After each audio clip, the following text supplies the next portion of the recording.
जयति हरिरचिन्त्य सर्वदेवैकवन्द्यः परमगुरुरभीष्टावाप्तितः सज्जनानां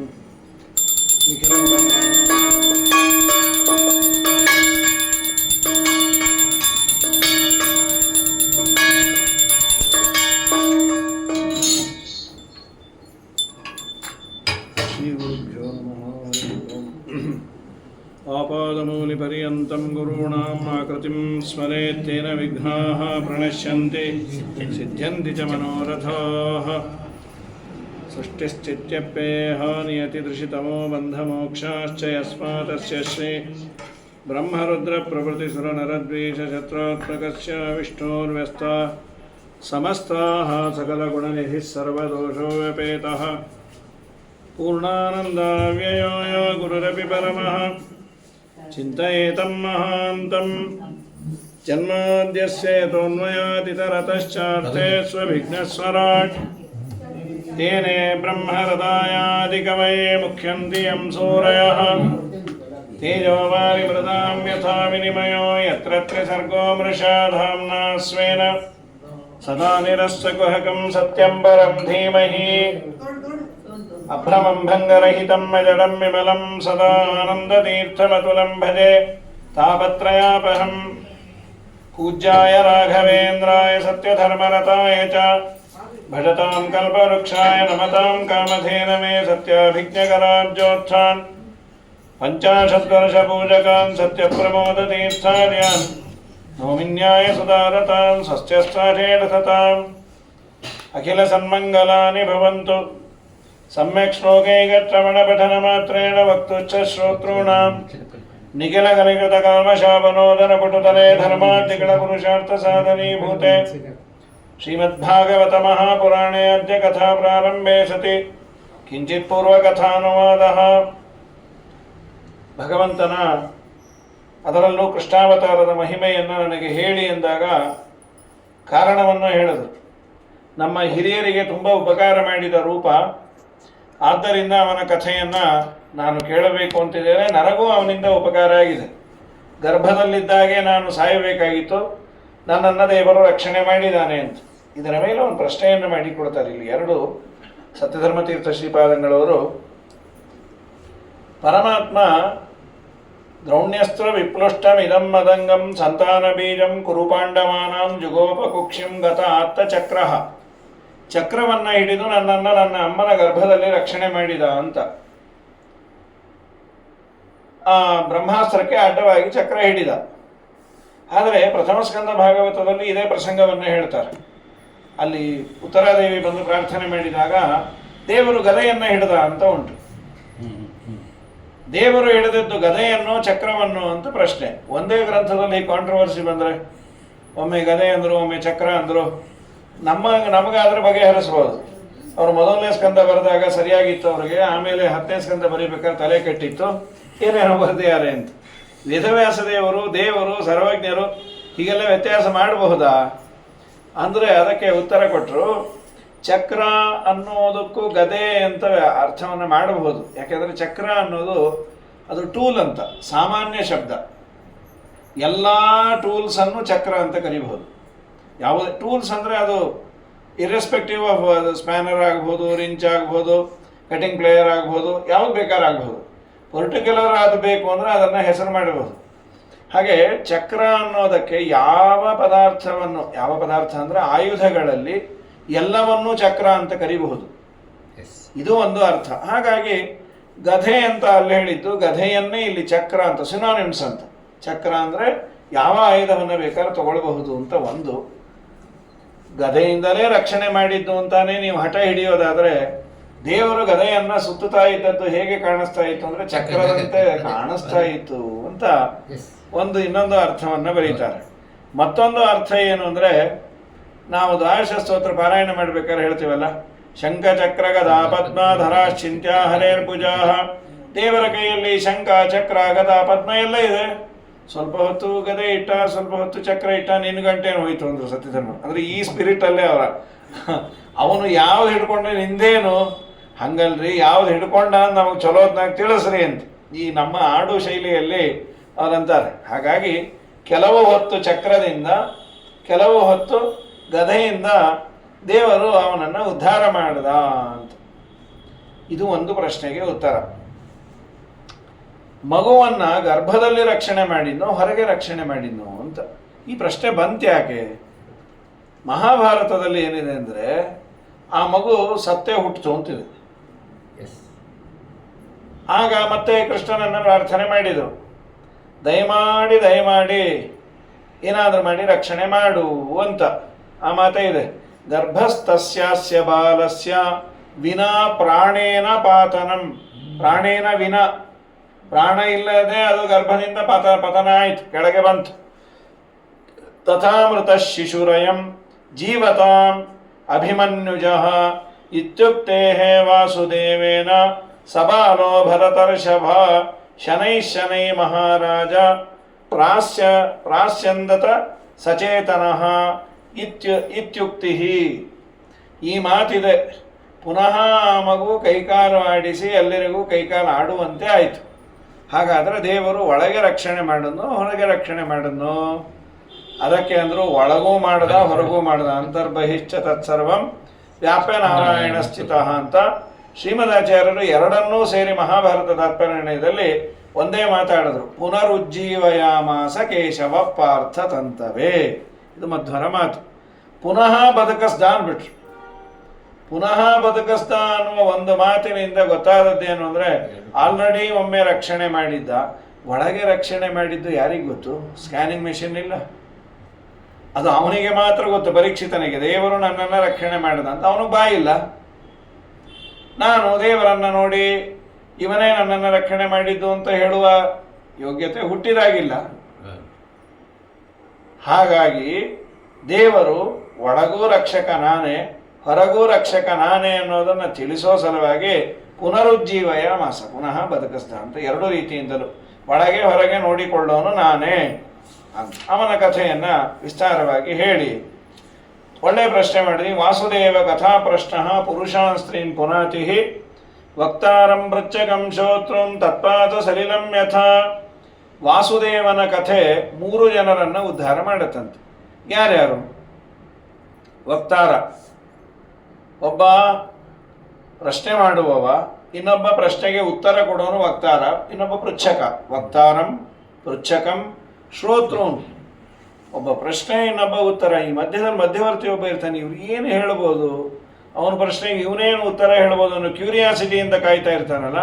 3 ಜನರು ಉದ್ಧಾರ ಆಗ್ತಾರೆ. ಫಾರ್ ಎಕ್ಸಾಂಪಲ್ ಅಂತ ಗಂಗಾಜಲದಂತೆ ಅಂತ ಉತ್ತರ ಕೊಟ್ಟರೆ. ತತ್ಪಾದ ಸಲಿಲಂ ಯಥ. ಪರಮಾತ್ಮನ ಪಾದೋದಕ 3 ಜನರನ್ನು ಉದ್ಧಾರ ಮಾಡುತ್ತೆ.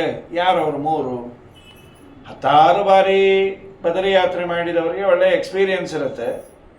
ಎಂದೂ ಬದರಿ ಯಾತ್ರೆ ಮಾಡದೇ ಇರೋರು, ಸ್ವಲ್ಪ ಭಯ ಪಡೋರು ಅವ್ರನ್ನ ಕೇಳ್ತಾರೆ, ನಾನು ಬದರಿ ಯಾತ್ರೆ ಮಾಡ್ಬೋದು? ಯಾರು ಬೇಕಾದ್ರೂ ಮಾಡ್ಬೋದು ಅಂದರು. ಹಾಗಲ್ಲ ಸರ್, ನಾ ಹೇಳ್ತಾ ಇರೋದು ವೀಸಾ ಬಗ್ಗೆ ಅಲ್ಲ. ನನ್ನ ದೇಹ ತಡೆಯುತ್ತೋ ಇಲ್ಲೋ, ಅಲ್ಲಿ ಚಳಿ ಇರುತ್ತೆ, ಮತ್ತು ಅಲ್ಲೇನೋ ಗುಡ್ಡಗಳೆಲ್ಲ ಬೀಳತ್ತಂತೆ, ಹಾಗೆ ಹೀಗೆ ಲ್ಯಾಂಡ್ ಸ್ಲೈಡಿಂಗು ಅಂತ ಯಾರ್ಯಾರೋ ಅಂದರು. ಇವನು ಹೋಗಿ ಬಂದವನು ಹಾಗೆಲ್ಲ ಏನಾಗೋದಿಲ್ಲ, ಸಣ್ಣ ಪುಟ್ಟದ್ದಾಗತ್ತೆ, ಹೋಗಿ ಬನ್ನಿ ಅಂತ ಹೇಳಬೇಕು. ಅದು ಬಿಟ್ಟುಬಿಟ್ಟು ಮೊದಲೇ ಎದೆ ಹೊಡ್ಕೊಂಡು ಸಾಯ್ತಾ ಇರೋರಿಗೆ ಬದರೀಗ ಇಂದ ಹೋಗೋ ಮುಂಚೆ ಬಿಲ್ಲು ಬರೆದಿಟ್ಟು ಹೊಟ್ಟೋಗ್ರಿ. ಬಂದರೆ ಬದರಿ ಸಮಾರಾಧನೆ, ಬರಲಿಲ್ಲ ಅಂದರೆ ವೈಕುಂಠ ಸಮಾರಾಧನೆ. ಇನ್ನು ಅವ್ರು ಹೊರಟಾಗೇ ಇದೆ. ಮನೆಗೆ ಬರೆಸ್ಬಿಟ್ರು ಬದರಿ ನಿವಾಸ್, ಬಚ್ಚನ ಮನೆಗೆ ಕಾಶಿ ವಿಶ್ವೇಶ್ವರ ಸನ್ನಿಧಾನ ಅಂತ, ಜಲ ಅಲ್ಲಿ ಚಲ್ತಾನೆ ಇದ್ರು ಅಂತ. ಹಾಗಾಗಿ ಹೇಳೋದು ಹೇಳ್ಬೇಕು. ತತ್ಪಾದ ಸಲಿಲಂ ಯಥ. ಈ ಹೇಳೋನು ಕೇಳೋನನ್ನು ನೋಡಿ ಮಧ್ಯವರ್ತಿ ಅಂತ ನಾನು ಬರ್ತೀನಿ ನಿಮ್ಮೊಟ್ಟಿಗೆ, ನಾನು ಯಾತ್ರೆ ಮಾಡಿಲ್ಲ ಅಂತ ಹೇಳಿದವನಿಗೆ ಪುಣ್ಯ ಬರುತ್ತೆ. ಅಥವಾ ತತ್ಪಾದ ಸಲಿಲಂ ಯಥ ಅನ್ನೋದಕ್ಕೆ ನಮ್ಮ ಗುರುಗಳು ಒಂದು ಸುಂದರವಾದ ಅರ್ಥಚಿಂತನೆಯನ್ನು ಮಾಡಿದರು. ತತ್ಪಾದ ಸಲಿಲಂ ಯಥ. ತತ್ಪಾದ ಅಂದರೆ ಬ್ರಹ್ಮ ವಿಷ್ಣು ಮಹೇಶ್ವರ ಅಂತ. ಅದು ಹೇಗೆ ಬ್ರಹ್ಮ ವಿಷ್ಣು ಮಹೇಶ್ವರ? ತತ್ಪಾದ ಅನ್ನೋದಕ್ಕೆ ತನೋತೀತಿ ತತ್, ಜಗತ್ತನ್ನು ನಿರ್ಮಾಣ ಮಾಡೋದಕ್ಕೆ ತತ್ ಅಂತ ಕರೀತಾರೆ. ತನೋತಿ, ತನೋತಿ ಅಂದರೆ ನಿರ್ಮಾತೃ. ಪ್ರಪಂಚವನ್ನು ನಿರ್ಮಾಣ ಮಾಡುವುದರಿಂದ ದೇವರಿಗೆ, ಬ್ರಹ್ಮದೇವರಿಗೆ ತತ್ ಅಂತ ಹೆಸರು. ಆಮೇಲೆ ಪಾಲಯತಿ, ಪಾತಿ ರಕ್ಷಣೆ ಮಾಡುವುದರಿಂದ ವಿಷ್ಣು ರಕ್ಷಕ, ಬ್ರಹ್ಮ ಸೃಷ್ಟಿಕರ್ತ, ವಿಷ್ಣು ಸ್ಥಿತಿಕರ್ತ.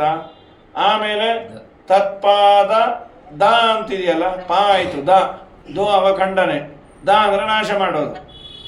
ಜಗತ್ತನ್ನ ಪ್ರಳಯ ಮಾಡುವುದರಿಂದ ರುದ್ರದೇವರು ಸೊ ತತ್ಪಾದ ಅನ್ನೋದಕ್ಕೆ ಅಥವಾ ದ ಅನ್ನೋದಕ್ಕೆ ಅದ ಅಂತ, ಅದ ಭಕ್ಷಣೆ ಅಂತ. ಅದ ಅಂದ್ರೆ ತಿನ್ನೋದು. ಜಗತ್ತನ್ನೇ ದೇವರು ರುದ್ರದೇವರು ತಿಂತಾರೆ.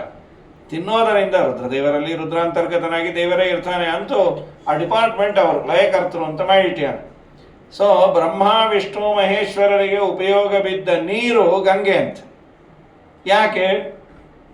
ಬ್ರಹ್ಮದೇವರು ತೊಳಿಲಿಕ್ಕೆ ಉಪಯೋಗ ಬಿತ್ತು, ದೇವರು ಪಾದ ತೊಳಸ್ಕೊಂಬಕ್ಕೆ ಉಪಯೋಗ ಬಿತ್ತು, ರುದ್ರದೇವರು ತಲೆ ಮೇಲೆ ಇಟ್ಕೊಳ್ಳಿಕ್ಕೆ ಪ್ರಯೋಜನ ಬಿತ್ತು.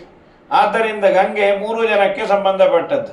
ಪದ್ಮೇಶ ಪದಪದ್ಮಶ್ರಿತ್ ಕೃತ್ಯಾಂಗಂ ಪದ್ಮಜನ್ಮನಃ ಲಾಲಿತಾ ಶಿರಸ ಈಶೇನ ಗಂಗೇವ ಅಶೇಷ ಪಾವನಿ ಅಂತ 15ನೇ ಸರ್ಗ ಸುಮಧ್ವ ವಿಜಯದಲ್ಲಿ ಮಧ್ವಾಚಾರ್ಯರ ಮಾತು ಹೇಗಿತ್ತು ಅಂದರೆ ಗಂಗೆ ಅಂತ ಇತ್ತು ಅಂತ.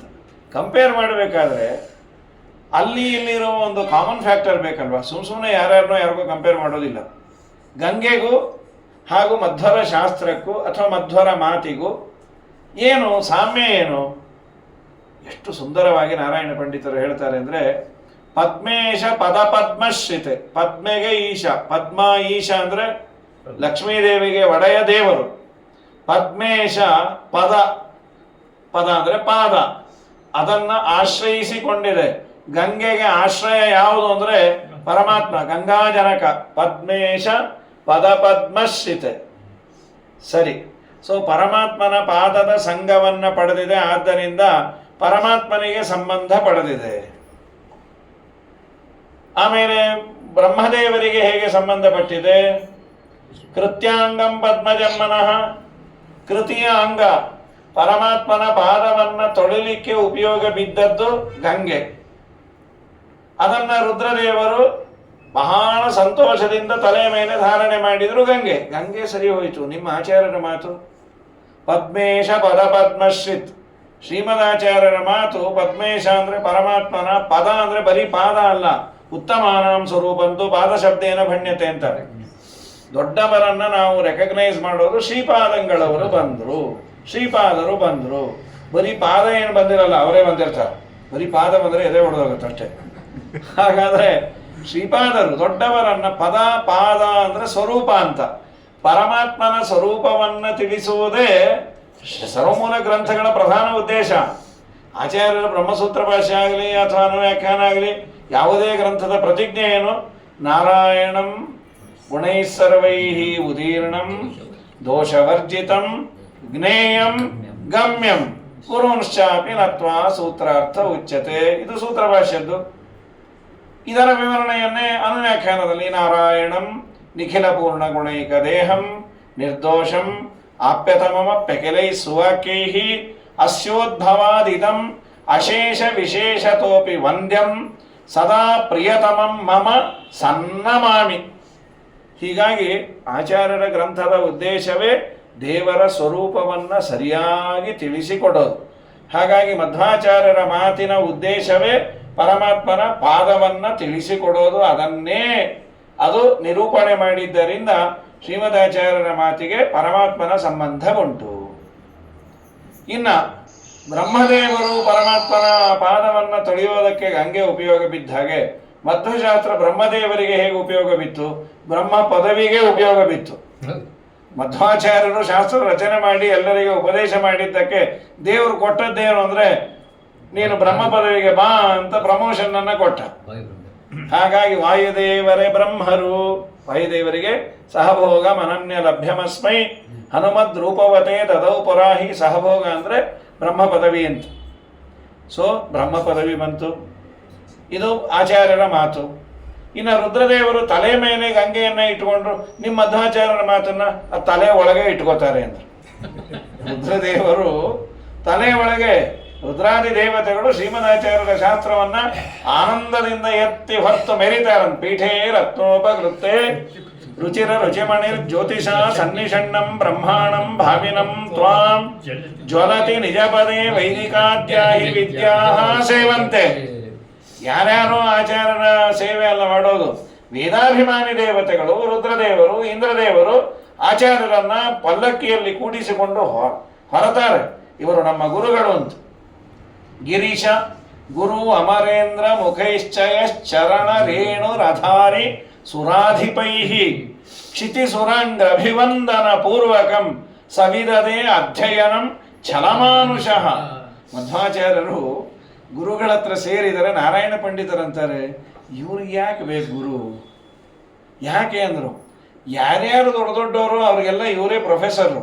ಗಿರೀಶ ರುದ್ರದೇವರು, ಗುರು ಅಂದರೆ ಬೃಹಸ್ಪತ್ಯಾಚಾರ್ಯರು, ಅಮರೇಂದ್ರ ಇಂದ್ರದೇವರು, ಅವರೆಲ್ಲ ಇವರು ಸ್ಟೂಡೆಂಟ್ಸ್, ಅವರೆಲ್ಲ PhD ಮಾಡಿದ್ದೆ ಇವರ ಅನುಗ್ರಹದಿಂದ.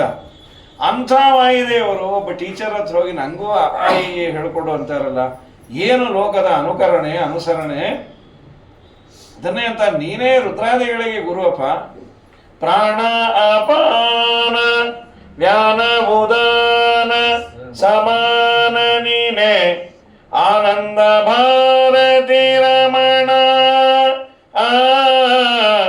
ಆನಂದ ಭಾರತಿ ರಮಣ.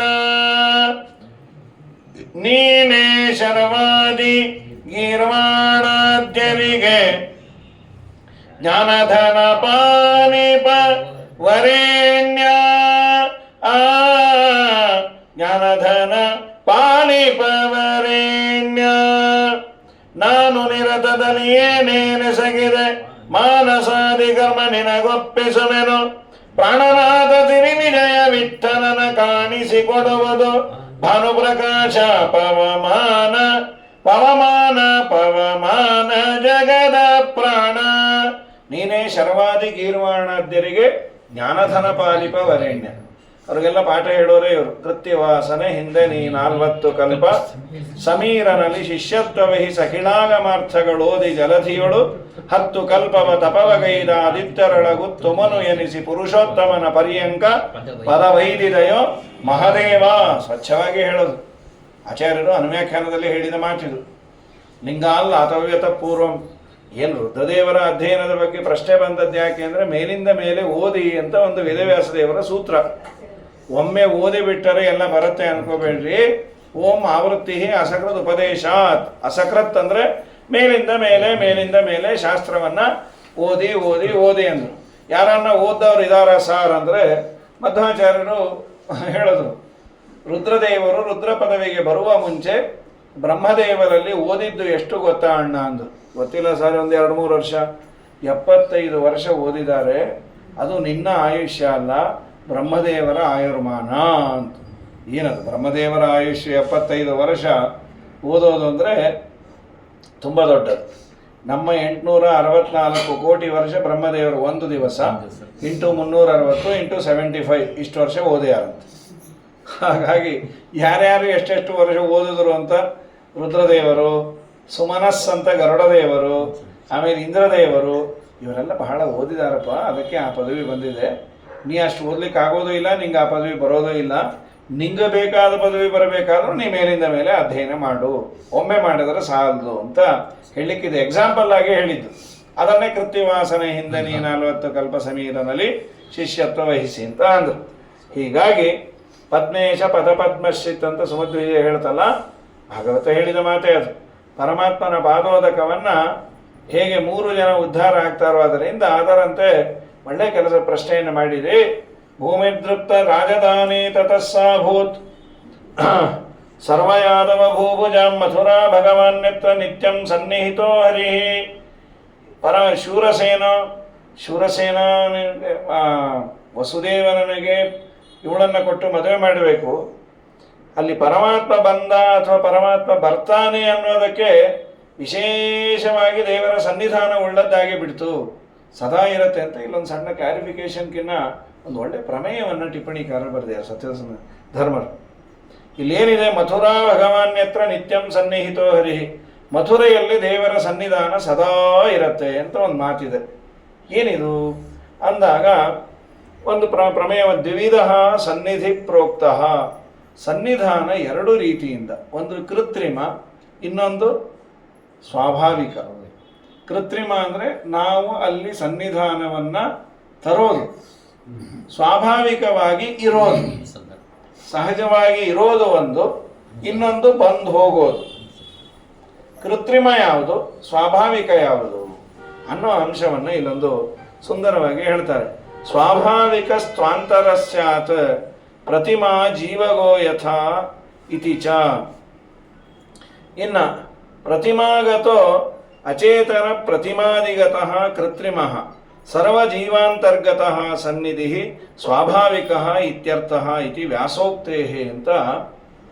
ಪ್ರತಿಮೆಗಳಲ್ಲಿ ನಾವು ದೇವರನ್ನ ಆವಾಹನೆ ಮಾಡಿ ಪೂಜೆ ಮಾಡ್ತೀವಲ್ಲ, ತಾತ್ಕಾಲಿಕವಾಗಿ ದೇವರ ಸನ್ನಿಧಾನ ಬರುತ್ತೆ, ಮತ್ತೆ ಅದನ್ನ ಬಿಂಬನನ್ನ ನಮ್ಮ ಹೃದಯದಲ್ಲಿ ಆವಾಹನೆ ಮಾಡಿಕೊಳ್ತೇವೆ.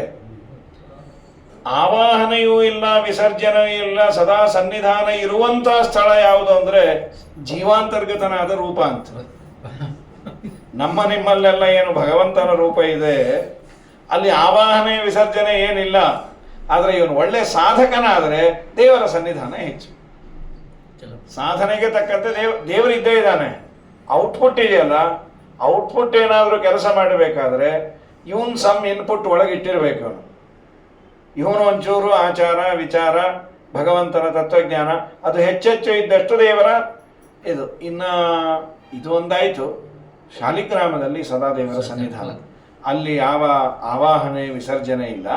ಸ್ವಯಂ ವ್ಯಕ್ತ ಪ್ರತಿಮೆಗಳು ತಿರುಪತಿ ಶ್ರೀನಿವಾಸ, ಇನ್ನು ಒಂದು ಸ್ವಯಂ ವ್ಯಕ್ತ ಅಷ್ಟೋಮಹೀತಳೆ ಅಂತ 8 ಇದೆ. ಶ್ರೀರಂಗ ಆದ್ಯಂ ವಿಮಾನಂ ರಂಗ ಸಂಜ್ಞಿಕಮ್ಮೆ ತೋತಾದ್ರಿ ಅಂತ ಒಂದು ತಮಿಳುನಾಡಲ್ಲಿ, ಅಲ್ಲಿ ನಾರಾಯಣ ತೋತಾದ್ರಿ ನಾರಾಯಣ ಎಣ್ಣೆ ಅಭಿಷೇಕ ಮಾಡ್ತಾರೆ, ಅಲ್ಲೂ ಸದಾ ಸನ್ನಿಧಾನ.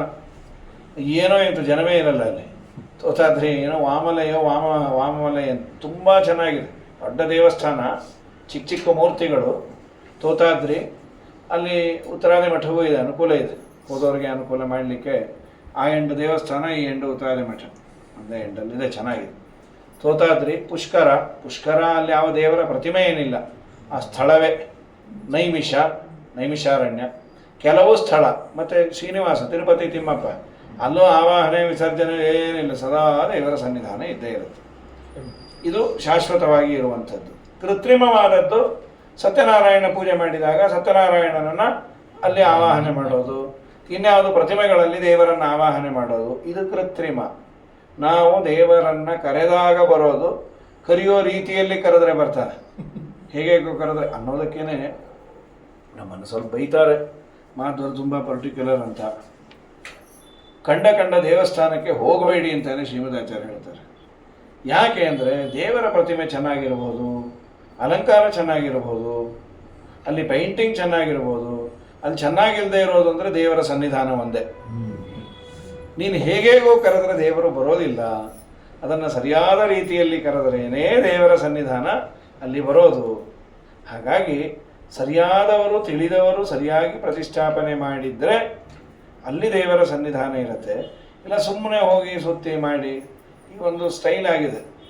ನಮಗೆ ಚೆನ್ನಾಗಿ ಕಾಣೋ ದೇವಸ್ಥಾನ ತುಂಬ ಬ್ಯೂಟಿಫುಲ್ ಆಗಿದೆ, ದೇವರನ್ನು ನಾವು ಮುಟ್ಬೋದು ಅಂದರೆ ನೀವು ಮುಟ್ಟಿದ್ರೆ ಓಡೋಟೋಗಿರ್ತಾನೆ ಅಷ್ಟೇ. ಹಾಗಾಗಿ ದೇವರ ಸನ್ನಿಧಾನ ಇರಬೇಕು ಅಂದರೆ ಅದರದ್ದೇ ಒಂದು ಪ್ಯಾರಾಮೀಟರ್ಸ್ ಇದೆ. ಪ್ರತಿಯೊಂದಕ್ಕೂ ಅದಕ್ಕೆ ಆದಂತಹ ಒಂದು ವ್ಯವಸ್ಥೆ ಅಂತಿದೆ. ಪ್ರತಿಮಾಯಾಂತು ಸಾನ್ನಿಧ್ಯಂ ಅರ್ಚಕಸ್ಯ ತಪೋಬಲ. ಅರ್ಚಕಸ್ಯ ಅಂದರೆ ಪ್ರತಿಷ್ಠಾಪಕಸ್ಯ ಅಂತಾನು ಅರ್ಥ ಮಾಡ್ತಾರೆ. ನಿತ್ಯ ಪೂಜೆ ಮಾಡೋರು ಒಂದಾಯಿತು, ಪ್ರತಿಷ್ಠಾಪನೆ ಮಾಡಿದವರು ಬಹಳ ದೊಡ್ಡವರಿದ್ದರೆ ಅಲ್ಲಿ ಸನ್ನಿಧಾನ ಬಹಳ ಜೋರಿರುತ್ತೆ. ಅಲ್ಲಿಗೆ ಹೋದಾಗ ನಮ್ಮ ಕೆಲಸ ಚೆನ್ನಾಗಿ ಆಗತ್ತೆ. ಹೇಗೇಗೋ ಪ್ರತಿಷ್ಠಾಪಿತವಾಗಿದ್ದರೆ ಅಲ್ಲಿ ಸನ್ನಿಧಾನ ಕಡಿಮೆ ಇರುತ್ತೆ. ಹಾಗಾಗಿ ಇಲ್ಲಿ ಈ ಪ್ರಸಂಗ ಬಂತು. ಇದಾದ ಮೇಲೆ ಪತಿಪ್ರಗ್ರಹಿಣಂ ಕಂಸಂ ಆಭಾಷ್ಯ ಅಶರೀರವಾಕ್. ವಸುದೇವ ದೇವಕಿಯ ವಿವಾಹ. ವಸುದೇವ ಕಶ್ಯಪರು, ದೇವಕಿ ಅದಿತಿ ದೇವಿ, ಇವರಿಬ್ಬರ ವಿವಾಹ ಆಗ್ತಾ ಇದೆ. ಅಶರೀರವಾಣಿ ಆಯಿತು, ಇವಳನ್ನು ಹುಟ್ಟೋ 8ನೇ ಮಗು ನಿನ್ನನ್ನು ಕೊಲ್ಲತ್ತೆ ಅಂತ ಅವನಿಗೆ ವಾಯ್ಸ್ ಕೇಳಿಸ್ತು. ಶರೀರ ಕಂಡಿಲ್ಲ. ಅದು ಯಾರು ಹೇಳಿದ್ದು? ವಾಯುದೇವರು ಹೇಳಿದ್ದು ಅಂತ. ವಾಯುದೇವರಿಗೆ ಅಶರೀರರು ಅಂತ ಕರೀತಾರೆ. ಯಾಕೆ ಶರೀರ ಇಲ್ವಾ? ಫಸ್ಟ್ ಕ್ಲಾಸ್ ಶರೀರ ಇದೆ, 32 ಲಕ್ಷಣಾತ್ಮಕವಾದ 32 ಲಕ್ಷಣೋಪೇತಾಯ. ಮತ್ತು ಅವ್ರನ್ನ ಹೋಗಿ ಅಶರೀರರು ಅಂದದ್ದು ಯಾಕೆ? ಇದ್ದ ಶರೀರದ ಮೇಲೆ ಅಭಿಮಾನ ಇಲ್ಲದೆ ಇದ್ದದರಿಂದ ಬ್ರಹ್ಮ ನಿರಭಿಮಾನಿತ್ವಾತ್ ಶರೀರಪ್ಯಶರೀರವಾನ್ ಅಂದ. ಶರೀರ ಇದೆ, ಅಭಿಮಾನ ಇಲ್ಲ, ಆದ್ದರಿಂದ ಇದ್ರೂ ಇಲ್ಲದೆ ಇದ್ದ ಹಾಗೆ ಅಂತ. ಇವಳಲ್ಲಿ ಹುಟ್ಟೋ 8ನೇ ಮಗು ಕೊಲ್ಲತ್ತೆ ಅಂದ್ರೆ ತಕ್ಷಣ ಕತ್ತಿಯನ್ನ ಎಳೆದ ವಸುದೇವ. ತಂಗಿ ಮೇಲೆ ಅಪಾರ ಪ್ರೀತಿ, ಆದರೆ ಸಾವಿನ ಭಯದಿಂದ ಕೊಂದೇ ಬಿಡ್ತೀನಿ ಅಂತ ಹೊರಟ. ವಸುದೇವ ಅಂದ, ಶ್ಲಾಘನೀಯ ಗುಣಶ್ವರೇ ಭವಾನ್ ಭೋಜ ಯಶಸ್ಕರ ಸಕತಂ ಭಗಿನೀಂ ಹನ್ಯಾಹ ಸ್ತ್ರೀಯ ಮುದ್ವಾಹ ಪರ್ವಣಿ. ಅಲ್ಲಪ್ಪ, ನೀನು ನಿನ್ನ ವಂಶಕ್ಕೆ ಕೀರ್ತಿ ತರೋನು. ಸಾಮಾನ್ಯವಾಗಿ ಒಬ್ಬ ನಮಗೆ ಏನಾದರೂ ತೊಂದರೆ ಕೊಡ್ತಾನೆ ಅಂದರೆ ಸಾಮ ಭೇದ ದಂಡ ಅಂತೆಲ್ಲ ಅಂತಾರಲ್ಲ, ಹಾಗೆ ಒಂದೊಂದೇ ಸ್ಟೆಪ್ಸ್ ಇವನು ಬಳಸಿದ್ದು. ನೋಡು, ಹೆಣ್ಣನ್ನು ಕೊಂದರೆ ನಿನಗೆ ಅಪಕೀರ್ತಿ ಬರುತ್ತೆ, ಆದ್ದರಿಂದ ಕೊಲ್ಲಬೇಡ ಅಂತ ಮೊದಲು ಅವನಿಗೆ ಅಪಕೀರ್ತಿಯ ಭಯವನ್ನು ಹೇಳ್ದ. ಎರಡನೆಯದು, ನಿನ್ನ ವಂಶಕ್ಕೆ ಭೋಜ ವಂಶಕ್ಕೆ ಕೀರ್ತಿಯನ್ನು ತರೋನ್ ನೀನು, ಅದು ಕೇಳಲಿಲ್ಲ. ಕಡೆಗೆ ರಿಲೇಷನ್ಶಿಪ್ ಹೇಳ್ದ, ನಿನ್ನ ತಂಗಿನೋ ಬ್ಲಡ್ ರಿಲೇಷನ್, ಹಾಗಾದರೂ ಬಿಡ್ತಾನೆ ಅಂತ. ಅಕೇಶನ್ನ ಹೇಳ್ದ, ವಿವಾಹವೋ ಏನಾದರೂ ಆಗಲಿ ನಾವು ಹೊಡೆಯೋದೆ ಅಂತ. ಅಯ್ಯೋ ಮೂರ್ಖ, ನಿನಗೇನು, ನಿನ್ನ ಹತ್ರ ಹೋಗಿ ನಾ ಮಾತಾಡೋ ಪ್ರಯೋಜನ ಇಲ್ಲ. ಅನೇಕ ಮಾತು ಹೇಳ್ದ. ನೋಡು, ಹುಟ್ಟಿದ ಮೇಲೆ ಸಾವು ಎಲ್ಲರಿಗೂ ಖಚಿತ. ಇವತ್ತು ಸಾಯಿಲ್ಲ ಅಂತಂದ್ರೂ ಸಾವಂತೂ ಗ್ಯಾರಂಟಿ, ರಿಟರ್ನ್ ಟಿಕೆಟ್ ಗ್ಯಾರಂಟಿ. ಅದಕ್ಕೆ ಇವಳನ್ನ ಕೊಂದು ಏನು ಮಾಡ್ತಿ? ನನಗೆ ಪುರಾಣ ಎಲ್ಲ ಬೇಡ, ಇವಳಲ್ಲಿ ಹುಟ್ಟೋ ಮಗುವಿನಿಂದ ಸಾಯ್ತೇನೆ ಅಂದರೆ ಕೊಲ್ಲೋದೆ. ಅದಕ್ಕೆ ಇವನಂದ, ಒಂದು ಕೆಲಸ ಮಾಡು, ಹುಟ್ಟೋ ಮಕ್ಕಳನ್ನು ನಿಂಗೆ ಅರ್ಪಿಸ್ತೇನೆ, ಅದನ್ನು ಕೊಲ್ಲು, ಇವಳನ್ನು ಬಿಡು. ಯಾಕೆ ಹೀಗೆ ಮಾಡ್ದ ಅಂದರೆ ಒಂದು ಮಾತಿದೆ, ಸಾವನ್ನು ನಾವಾಗಿ ಕೇಳಬಾರ್ದು ಅಂತ, ತಾನಾಗೆ ಬರೋದದು. ದಿನಾ ದೇವರನ್ನ, ದೇವರೇ ಆದಷ್ಟು ಬೇಗ ಮರಣ ಕೊಡು ಅಂತ ಏನೋ ಕೇಳೋದು ಬೇಕಾಗಿಲ್ಲ, ಗಟ್ಟುಮುಟ್ಟಾಗಿಡೋ, ಸಾಧನೆ ಮಾಡಿಸೋದು ಬೇಕು. ಸಾಧನೆ ಶರೀರ ಬರೋದು ತುಂಬ ಕಷ್ಟ, ಬಂದಾಗ ಸಾಧನೆಗಾಗಿ ಬಳಸ್ಕೋಬೇಕೇ ವಿನಃ ಮೃತ್ಯುರ್ ಜನ್ಮವತಾಂ ಅಪೋಖ್ಯೋ ಯಾವತ್ ಬುದ್ಧಿ ಬಲೋದೇ, ಬುದ್ಧಿ ಇರೋ ಅಷ್ಟು ದಿವಸ ಆದಷ್ಟು ಬದುಕಬೇಕು, ಈಸಬೇಕು, ಇದ್ದು ಜಯಿಸಬೇಕು. ಸಾಯ್ತೀವಿ ಅರ್ಥವೇ ಇಲ್ಲ. ಈಗಿನವರಂತೂ ಬಾಯಿ ಎತ್ತಿದ ವೇಳೆಯನ್ನು ಸಾಯಬೇಕು ಅಂತ ಹೇಳ್ತಾರೆ. ಪುಣ್ಯಕ್ಕೆ ನಾವು ಅಂದ್ಕೊಂಡಿದ್ದು ಆಗೆಲ್ಲ ಬದುಕಿದ್ದೇವೆ. ಅದು ಆಟೋ ಸಿಗಲಿಲ್ಲ ಅಂದರೆ, ಅವಲಮ್ಮ ಈ ಆಟೋ ಕಾಯೋದಕ್ಕಿಂತ ಸಾಯೋದೇ ವಾಸಿ, ನಾನು ಮೊನ್ನೆನೇ ಹೇಳಲಿಲ್ಲ ನಿಮಗೆ? ನೀ ಹೇಳಿದ್ದಿ, ಒಂದಲ್ಲ ಇನ್ನೊಂದು ಬರುತ್ತೆ. ಈ ಆಟೋ ಬುಕ್ಕಿಂಗು ಹಾಗೆ, ಬುಕ್ ಮಾಡಿರ್ತೀವಿ, ಕಡೆ ಮೂಮೆಂಟಲ್ಲಿ ಅವನು ಇಲ್ಲ ಅಂದ್ಬಿಡ್ತಾನೆ, ಅವನು ತಾರಮ್ಮಯ್ಯ ಅಂತ. 5-5 ನಿಮಿಷ ಆಗುತ್ತದೆ. ನಮ್ಮ ಸ್ವಾಮಿ ಪ್ರೇರಣೆ ಮಾಡಿ ಅನ್ನಿಸ್ದ, ಸರಿ ಇಬ್ಬರನ್ನು ಜೈಲಲ್ಲಿ ಇಟ್ಟಿಯಾನೆ, ಒಂದೊಂದೇ ಮಗು ಆಯಿತು. ಕೀರ್ತಿಮಂತಂ ಪ್ರಥಮಜಂ ಕಂಸಾಯ ಆನಕದುಂದುಭಿ, ಮೊದಲನೇ ಮಗುವನ್ನು ತಂದು ಒಪ್ಪಿಸ್ದ. ಆಗ ಯಾಕೆ ಅವನು ಕೊಟ್ಟದ್ದು? ಅನೃತಾದ್ ಅತಿ ವಿಕ್ವಲಃ, ಸುಳ್ಳಿಗೆ ತುಂಬ ಭಯ ಪಡೋನಂತ, ಸುಳ್ಳು ಆಡಬಾರ್ದು, ಮಹಾಪಾಪ ಇದೆ ಅಂತ. ಇವೆಲ್ಲ ಕತೆ ಹೇಳಬೇಡ್ರಿ ಅಂತಾರೆ ಒಬ್ಬ ಟಿಪ್ಪಣಿಕಾರರು. ಸುಳ್ಳಿಗೆ ಅವನು ಅಷ್ಟು ಭಯ ಪಡೋದಾದರೆ ನಿಜವಾಗಲೂ ಕೃಷ್ಣನ್ನ ಒಪ್ಪಿಸ್ಬೇಕಾಗಿತ್ತು. ಯಾವುದರಿಂದ ಕಂಸನಿಗೆ ಮರಣ ಇದೆ ಅದನ್ನು ಎಕ್ಸ್ಚೇಂಜ್ ಮಾಡಿ ಬೇರೆದನ್ನೆಲ್ಲ ನಾನು ಪ್ರಾಮಾಣಿಕ ಅಂತ ಒಪ್ಪಿಸ್ದ. ಇದು ನಾಟಕ ಅಲ್ವಾ? ಅವನು 8ನೇ ಮಗುವನ್ನು ಎಕ್ಸ್ಚೇಂಜ್ ಮಾಡಬಾರ್ದಾಗಿತ್ತು. ಅಷ್ಟು ಅವನು ಮಾತಿನ ಮೇಲೆ ನಿಲ್ಲೋದಾದರೆ ತೆಗೆದುಕೊಂಡೋಗಿ ಕೊಡಬೇಕಾಗಿತ್ತು. ಭಾಗವತ ಸುಳ್ಳು ಹೇಳಿಲ್ವಾ? ಅನೃತಾದ ಅತಿವಿಕ್ವಲಃ, ಸುಳ್ಳಿಗೆ ಭಯಪಟ್ಟ. ಏನು ಅದ್ಭುತವಾದ ವ್ಯಾಖ್ಯಾನ ಮಾಡ್ಯಾರಿದ್ರು ವಿರೋಧೋದ್ಧಾರಕಾರರು ಅಂತ. ಅವರಂತಾರೆ, ಅವನು ಸರಿಯಾಗಿ ಮಾಡ್ಯಾರ. ಅವನೇನು ಪ್ರತಿಜ್ಞೆ ಮಾಡಿದ್ದು? ನಿನ್ನಿಂದ ಯಾವ ಮಗುವಿಗೆ ಮರಣ ಇದೆಯೋ ಅದನ್ನು ನಾನು ನಿನಗೆ ಒಪ್ಪಿಸ್ತೇನೆ ಅಂತ. ಕೃಷ್ಣನನ್ನು ಯಾಕೆ ಒಪ್ಪಿಸ್ಲಿಲ್ಲ? ಕೃಷ್ಣನಿಗೆ ಯಾರಿಂದಲೂ ಮರಣ ಇಲ್ಲ, ಆದ್ರಿಂದ ಒಪ್ಪಿಸ್ಲಿಲ್ಲ. ಎಲ್ಲಿ ಸುಳ್ಳು ಹೇಳಿದಾಗಾಯಿತು ಅಂದ್ರೆ ಅವರು ಜನನ ಮರಣ ಇಲ್ಲದ ಜನಾರ್ದನ ಅವನು. ಅಜ ಅಮ್ಮ ಅಜಾಯ ನಮಃ, ಎನಗೆ ಜನಕನು ನೀನು, ನಿನಗಾರು ಜನಕರೋ, ಜನನೀ ಇಂದಿರೆ ದೇವಿ ನಿನಗಾಮಣೋ, ವನಜ ಪೀಠನು ಭ್ರಾತೃ ನಿನಗಾವ ಭ್ರಾತುಳನೋ, ಇನ ಸೋಮ ಮಾತುಳರು ನಿನಗಾರು ಮಾತುಳರೋ, ಪರದೇಶಿ ನೀನು ಸ್ವದೇಶಿ ನಾನು, ಪರಮ ಭಾಗವತರ ಹೋಗಿ ಕೇಳೋಣ. ಇದು ಒಂದು. ಇನ್ನೊಂದು, ಅನೃತ ಅನ್ನುವ ಶಬ್ದಕ್ಕೆ ಸುಳ್ಳಿಗೆ ಭಯಪಟ್ಟು ಅಲ್ಲ, ಕಂಸನಿಗೆ ಭಯಪಟ್ಟು ಅಂತ. ಯಾಕೆ? ಕಂಸನಿಗೆ ಏನು ಹೆಸರು? ಅನೃತ ಅಂದರೆ ಸುಳ್ಳು ಮೊದಲಾದ ದುರ್ಗುಣಗಳು ಅಂತ. ಸುಳ್ಳು ಮೊದಲಾದ ದುರ್ಗುಣಗಳೇ ಗುಣವ ಒಂದು ಮೈವೆತ್ತ ವ್ಯಕ್ತಿ ಅಂದರೆ ಅವನೇ. ನಮ್ಮ ಮುಖ್ಯ ಪ್ರಾಣದೇವರ ಬಗ್ಗೆ ಅಂತೀವಿ. ಏ ಗುಣನಾಮ ಜಗತ್ ಪ್ರಸಿದ್ಧಾ ಯಂ ತೇಷು ತೇಷು ಸ್ವನಿದರ್ಶಯಂತಿ. ಯಾವ್ಯಾವ ಒಳ್ಳೆಯ ಗುಣ ಇತ್ತೋ ಆ ಒಳ್ಳೆಯ ಗುಣಗಳೇ ಒಂದು ಮೂರ್ತಿಯಾಗಿ ಬಂದದ್ದು ಅಂದರೆ ಮುಖ್ಯ ಪ್ರಾಣದೇವರ ದೇಹ. ಹಾಗೆ ಪ್ರಪಂಚದಲ್ಲಿ ಏನೇನು ಕೆಟ್ಟ ಗುಣ ಇತ್ತೋ ಅದರದೇ ಮೂರ್ತಿಮತ್ತಾದ ಒಂದು ಮೂರ್ತಿ ಅಂದರೆ ಕಂಸ.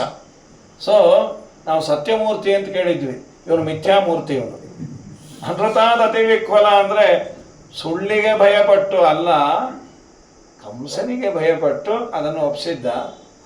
ಕೃಷ್ಣ ಬಂದ ಮೇಲೆ ಅವನಿಗೆ ಕಂಸನ ಭಯ ಹೋಯಿತು, ಕೃಷ್ಣನ ಮಾತು ಕೇಳದ. ಹಾಗಾಗಿ ಅನೃತಾದ ಅತಿ ವಿಕ್ವಲ ಅನ್ನೋದಕ್ಕೆ. ಇನ್ನು ಹೌದು, ಮೊದಲನೇ ಮಗು ಹೆಸರು ಕೀರ್ತಿಮಂತ ಅಂದ್ರಲ್ಲ, ಇದೇನಿದು? ಅವನಿಗೆ ಎಲ್ಲಿ ಟೈಮ್ ಇತ್ತು? ನಾಮಕರಣ ಅವನು ಮಾಡ್ತಾ ಕೂತ್ಕೋತಾನೆ. ಇದ್ದಿದ್ದೇ ಇಬ್ಬರು, ಅದು ಕೃಷ್ಣಾರ್ಪಣ ಆಗೋ ಮಗು ತೊಗೊಂಡು ಹೋಗಿ ಕೊಟ್ಟರೆ ಅವನು ಕೊಲ್ತಾನೆ. ಅದು ನಾಮಕರಣ ಮಾಡಿ ಯಾಕೆ?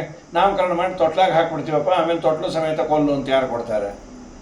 ಅದಕ್ಕೆ ಕೀರ್ತಿಮಂತಮ್ಮ ಅಂದರೆ ನಕ್ಷತ್ರನಾಮ ಅಂತ ಇಟ್ಕೊಳ್ಳಿ ಅಂತ, ಅಥವಾ ಕೀರ್ತಿ ಅಂತ ಹೀಗೆ ಸಪ್ರೇಟ್ ಮಾಡಿ ಅಂತ. ಏನದು? ಕೀರ್ತಿ ವಸುದೇವಂಗೆ ಪ್ರಾಮಾಣಿಕರಿ ಹುಟ್ಟಿದ ಕೂಡಲೇ ಕೊಟ್ಟ ಅಂತ ಕಂಸನಿಗೆ ನಾಶ. ಈ ಒಂದೊಂದು ನಾಶ ಆಗ್ತಾ ಇದ್ದಾಗೆ ಹತ್ರ ಬರ್ತಾ ಇತ್ತು. ಕೀರ್ತಿಮಂತಂ ಪ್ರಥಮಜಂ ಅಂತ ಈ ವ್ಯಾಖ್ಯಾನ ಮಾಡಿದ್ರು.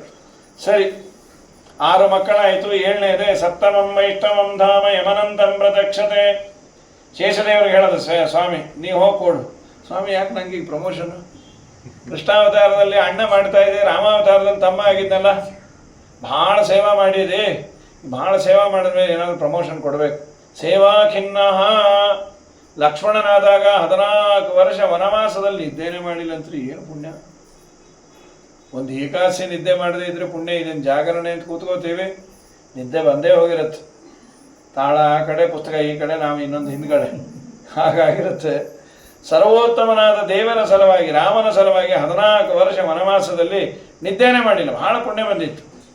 ಆ ಪುಣ್ಯವನ್ನು ಸ್ವಲ್ಪ ಕಡಿಮೆ ಮಾಡಬೇಕಾಗಿತ್ತು. ದೇವರಂದ ನಿಂಗೆ ಪ್ರಮೋಷನ್ ಕೊಡ್ತೀನಿ ಅಣ್ಣ ಆಗ.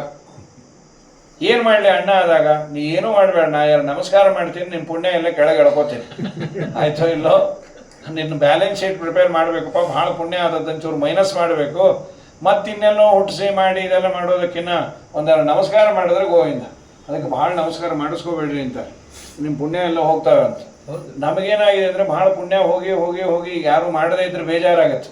ಪುಣ್ಯ ಇದ್ರೆ ಆ ಸೆನ್ಸ್ ಇರೋದು, ಪುಣ್ಯ ಹೊಟ್ಟೋಗಿ ಈಗ ಕೂತಿದ್ವಿ. ಎಂದೋ ನಮಸ್ಕಾರ ಎಕ್ಸ್ಪೆಕ್ಟ್ ಮಾಡಬೇಡ. ಮಾಡಿದರು ಒಳಗಿರುವ ಅಂತರ್ಯಾಮಿಯಾದ ಭಗವಂತನಿಗೆ ಅವರು ಮಾಡಿದ್ದು ಅನ್ನುವ ಅನುಸಂಧಾನ ಮಾಡು. ಅಂದರೆ ಬದುಕ್ತಿ. ಸೇವಾ ಖಿನ್ನ, ಸೇವೆ ಮಾಡಿ ಸುಸ್ತಾಗಿದ್ರು ಅಂತ ನಿರ್ಣಯದಲ್ಲುಂಟು. ಸೇವಾ ಖಿನ್ನ ಅಂತ. ಖಿನ್ನ ಅನ್ನೋ ಪದಕ್ಕೆ ಈಗ ಅರ್ಥ ಇದೆ. ಖಿನ್ನ ಅಂದರೆ ಸುಸ್ತಾಗಿದ್ರು ಅಂತ. ಸತ್ಯಾಭಿನವ ತೀರ್ಥರು ನಾಚಾರ ಕೊಯ್ಲಲ್ಲಿ ಅವರು ವೃಂದಾವನ ಸತ್ಯನಾಥರ ಶಿಷ್ಯರು, ಅವರು ಮಹಾಭಾರತ ಅರ್ಪಣೆಗೆ ವ್ಯಾಖ್ಯಾನ ಬರೆದಾರೆ. ಅಪರೂಪದ ಅರ್ಥ ಬರೀತಾರೆ ಅವರು. ಖಿನ್ನ ಅನ್ನೋದಕ್ಕೆ ಅತೃಪ್ತ ಅಂತ ಬರೆದ್ಬಿಟ್ಟು. ಬಲರಾಮನಾದಾಗ ಸೇವೆ ಮಾಡಿ ಸುಸ್ತಾಗಲಿಲ್ಲಂತೆ, ತೃಪ್ತಿ ಆಗಿಲ್ಲಂತೆ, ಇನ್ನೊಂಚೂರು ಸೇವಾ ಕೊಡೋ ಸ್ವಾಮಿ ಅಂತಿದ್ರು. ಮುಂದಿನ ಅವತಾರದ ಲಕ್ಷ್ಮಣನಾದಾಗ ಸೇವೆ ಮಾಡಿ ಖಿನ್ನರಾಗಿಲ್ಲ, ಅತೃಪ್ತರಾಗಿದ್ರಂತೆ. ಸ್ವಾಮಿ ಇನ್ನೊಂಚೂರು ಸೇವಾ ಬೇಕು. ಸರಿ, ಇನ್ನೊಂಚೂರು ಸೇವಾಕ್ಕೆ ಅವಕಾಶ ಕೊಡ್ತೀನಿ, ಆದರೆ ಪ್ರಮೋಷನ್ ಕೊಡ್ತೀನಿ, ನೀ ಏನಾದರೂ ಕೊಡು, ಸೇವಾಕ್ಕೆ ಅವಕಾಶ ಕೊಡು ಸಾಕು ಅಂತ. ಸರಿ, ದೇವರಂದ ನೀ ಹೋಗು ಅಂತ. ನಮ್ಮ ವಾದರಾಜ ಸ್ವಾಮಿಗಳಂತಾರೆ, ಒಂದು ರೀತಿ ಚಮತ್ಕಾರವಾಗಿ ವಾದರಾಜರು ಅಂತಾರೆ. ಯಾಕೆ ಕಳಿಸಿದ್ದು? ಸಂಪ್ರೇಷಯಂತಿ ಸ್ಮ ನರೇಂದ್ರ ಸ್ವಯಂ ಶಕೀಯಂ ಪುರತ ಪ್ರಯಾಣೆ. ಪ್ರಯಾಣದ ಮುಂಚೆ ರಾಜರುಗಳು ಹಾಗೆಲ್ಲ ಎಲ್ಲ ಕಾಲದಲ್ಲೂ ಹಾಗೆ ಮಾಡ್ತಾರೆ. ಮೊದಲು ಬೆಟಾಲಿಯನ್ ಹೋಗಿರುತ್ತೆ, ಅವರೆಲ್ಲ ರಾಜನಿಗೆ ರೂಮ್ ಎಲ್ಲ ನೀಟ್ ಮಾಡಿ, ಆಮೇಲೆ ಅವನಿಗೆ ರಾತ್ರಿ ಫಳಾರ ಗಿಡಾರ ವ್ಯವಸ್ಥೆ ಮಾಡಿ, ರಾಜನಿಗೆ ಆ ಕಾಲದ ಏನು ಕಮ್ಯುನಿಕೇಷನ್ ಇರೋದು ಅದು ಹೋಗೋದು. ಇವತ್ತು ಫೋನಿಗೆ ಏನಿದೆ, ಆ ಕಾಲದಲ್ಲಿ ಸ್ಪೀಡಾಗಿ ಓಡೋ ಕುದುರೆಯೋ ಅಥವಾ ಒಬ್ಬರು ರಾಜರು ಬರಬಹುದು, ಎಲ್ಲ ಸಿದ್ಧ ಇದೆ, ಫಳಾರ ತಿಂದು ಪೌಡಿಸ್ಬೋದು. ಹಿಂದೆಲ್ಲ ಊರು ಕೇರಿಗೆ ಹೋಗ್ಬೇಕಾದ್ರೆ ಹೀಗೆ ಮೊದಲು ಒಂದು ತಿಂಗಳಿಂದ ಬದರಿ ಯಾತ್ರೆಗೆ ತಯಾರಾಗೋದು. ಅಲ್ಲಿಗೆ ಏನೇನು ತೊಗೊಂಡು ಹೋಗಬೇಕು, ಕುಟ್ಟ ಅವಲಕ್ಕಿ, ತೆಳು ಅವಲಕ್ಕಿ, ಕೆಟ್ಟ ಅವಲಕ್ಕಿ, ಗಟ್ಟಿ ಅವಲಕ್ಕಿ, ಆದಮೇಲೆ ಇನ್ನೊಂಚೂರು ಬಾಯಿಗೆ ಹಾಕ್ಕೊಳ್ಳಿಕ್ಕೆ ಅಂತ ಅವರು ಯೋಗ್ಯತಾನುಸಾರ ತೊಗೊಂಡು ಹೋಗೋರು. ಅದು ಮಡಿ ಮೈಲಿಗೆಗಳದು ಇದೊಂದು ಕ್ವಶನ್ ಬರೋದಾಗ. ಈಗೆಲ್ಲ ಏನು ಅಡ್ಡಿ ಇಲ್ಲ, ಅಲ್ಲೇ ಛತ್ರ ಇನ್ನೊಂದು ಮತ್ತೊಂದಿದೆ, ಈಗ ಏನು ಬೇಕಾದ್ರೆ ತೊಗೋತಾ ಇರ್ತೀವಿ ನಾವು. ಏನು ತೊಗೊಂಡ್ರು ಅಡ್ಡಿ ಇಲ್ಲ ಅಂತ ಯಾವುದೋ ಆಚಾರ ಹೇಳಿ ಅಂತ ಹೋದವ್ರ ಹೆಸರು ಹೇಳಿಬಿಡ್ತೀವಿ.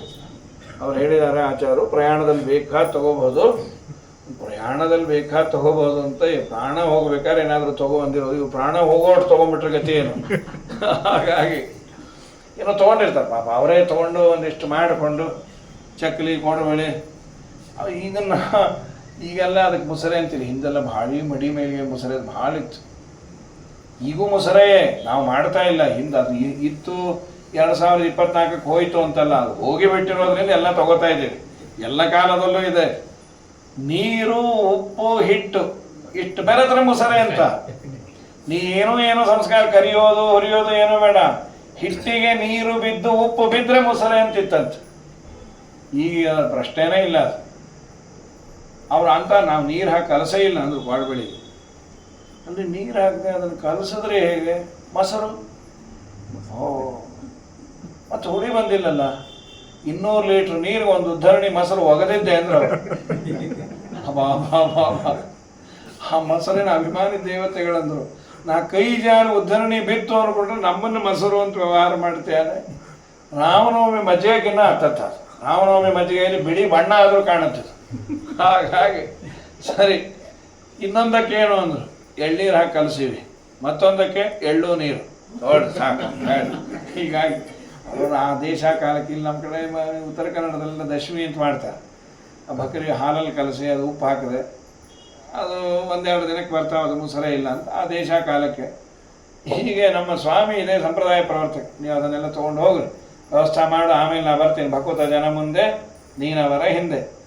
ಒಳಗೆ ಕೂತ ಮಗುವನ್ನು ಲಕ್ಷ್ಮೀದೇವಿಗೆ ಹೇಳ್ದ, ನೀ ಎಳೆದು ಇನ್ನೊಂದು ರೋಹಿಣಿ ಈಗ ಅಂತಿದ್ದಾಳಲ್ಲ ವಸುದೇವನ ಹೆಂಡತಿ, ಆ ಗರ್ಭದಲ್ಲಿ ಇಟ್ಬಿಡು. ಕರ್ಷಣ ಅಂದರೆ ಎಳೆಯೋದು. ಗರ್ಭದಿಂದ ಚೆನ್ನಾಗಿ ಎಳೆದು ಆ ಮಗುವನ್ನು ಇನ್ನೊಂದು ಗರ್ಭದಲ್ಲಿ ಇಟ್ಟದ್ದಕ್ಕೆ ಅವನಿಗೆ ಸಂಕರ್ಷಣ. ಸಂ ಅಂದರೆ ಚೆನ್ನಾಗಿ ಎಳೆದದ್ದು, ಸಾಯದಂತೆ ವ್ಯವಸ್ಥಿತವಾಗಿ ಇನ್ನೊಂದು ಕಡೆಗೆ ಇಟ್ಟದ್ದು. ಇದಾದ ಮೇಲೆ ಭಗವಂತ ಪ್ರವೇಶ ಮಾಡಿದ. ಸದೇವಕಿ ಸರ್ವ ಜಗನ್ನಿವಾಸ ನಿವಾಸ ಭೂತ ನಿತರಾಂಬಿರೇಜೆ ಭೋಜೇಂದ್ರಗೆ ಅಗ್ನಿಶಿಖೇ ವರುದ್ಧ ಸರಸ್ವತಿ ದ್ಯೂತ ಕಲೆ ಯಥಾ ಸತಿ. ದೇವಕಿಯ ಮುಖದ ಮೇಲೆ ವರ್ಚಸ್ಸು ಬಂದ್ಬಿಡ್ತು. ದೇವರು ಕೂತಿಯಾನೆ. ಹೌದು, ದೇವರು ಬಂದದ್ದು ಹೇಗೆ? ಆವಿಶ್ಯ ಪಿತರಂ ವಿಷ್ಣು. ಮೊದಲು ತಂದೆಯನ್ನು ಪ್ರವೇಶ ಮಾಡಿದ. ನಾವೆಲ್ಲ ಪ್ರವೇಶ ಮಾಡೋದು ಒಂದು ಕ್ರಮ ಇದೆ. ನಮ್ಮ ಇಚ್ಛೆ ಬಂದಾಗೆ ಆಗೋದಿಲ್ಲ. ನಮ್ಮ ಪಾಪವೋ ಪುಣ್ಯವೋ ಮುಗಿದ ಮೇಲೆ ಜೀವರ ಟ್ರಾವೆಲಿಂಗ್ ಕ್ರಮ ಗ್ರಂಥಗಳು ಹೇಳುತ್ತೆ, ಉಪನಿಷತ್ತುಗಳು. ಅದನ್ನು ಪಂಚಮಹಾಯಜ್ಞ ಸಂಧಿಯಲ್ಲಿ ಬಹಳ ಸುಂದರವಾಗಿ ಹರಿಗ್ರಾಮ ಸಾರಕಾರರು ತಿಳಿಸ್ಕೊಟ್ಟಾರೆ. ನಮ್ಮ ಪಾಪವೋ ಪುಣ್ಯವೋ ಮುಗಿದ ಮೇಲೆ ದ್ಯುಲೋಕ ಅಲ್ಲಿಗೆ ಬರೋದು, ಅದು ಮೊದಲನೇ ಅಗ್ನಿ. ದ್ಯುಲೋಕದಿಂದ ಕೆಳಗೆ ಬರುವ ಬಗೆ ಹೇಗೆ ಅಂದರೆ ಮಳೆಯ ಹನಿಯ ಮುಖಾಂತರ ಬರೋದು. ಎರಡನೇ ಅಗ್ನಿ ಮಳೆ, ಪರ್ಜನ್ಯ. ಮೂರನೇ ಅಗ್ನಿ ಭೂಮಿ ಅಂತ, ಭೂಮಿಯಲ್ಲಿ ಬೀಳತ್ತೆ. ಯಾವುದೋ ಧಾನ್ಯದಲ್ಲಿ ಆ ಜೀವವನ್ನು ಇಡ್ತಾನೆ ದೇವರು.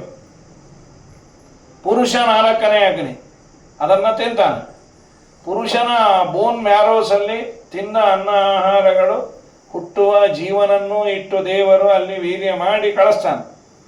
ತಾಯಿ 5ನೇ ಅಗ್ನಿ. ಹೀಗೆ ನಮ್ಮ ಡೆವಲಪ್ಮೆಂಟ್.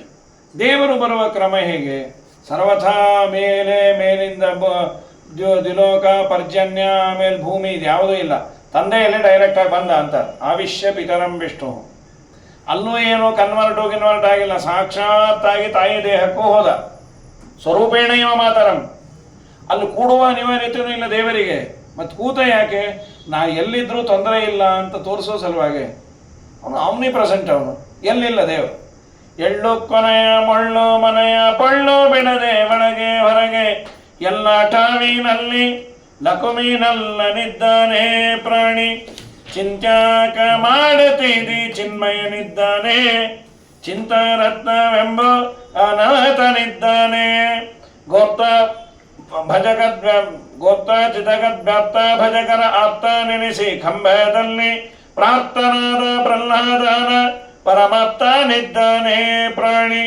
ಚಿಂತ್ಯಾಕ ಮಾಡತಿದಿ ಚಿನ್ಮಯನಿದ್ದಾನೆ, ಚಿಂತರತ್ನವೆಂಬ ಅನಂತನಿದ್ದಾನೆ.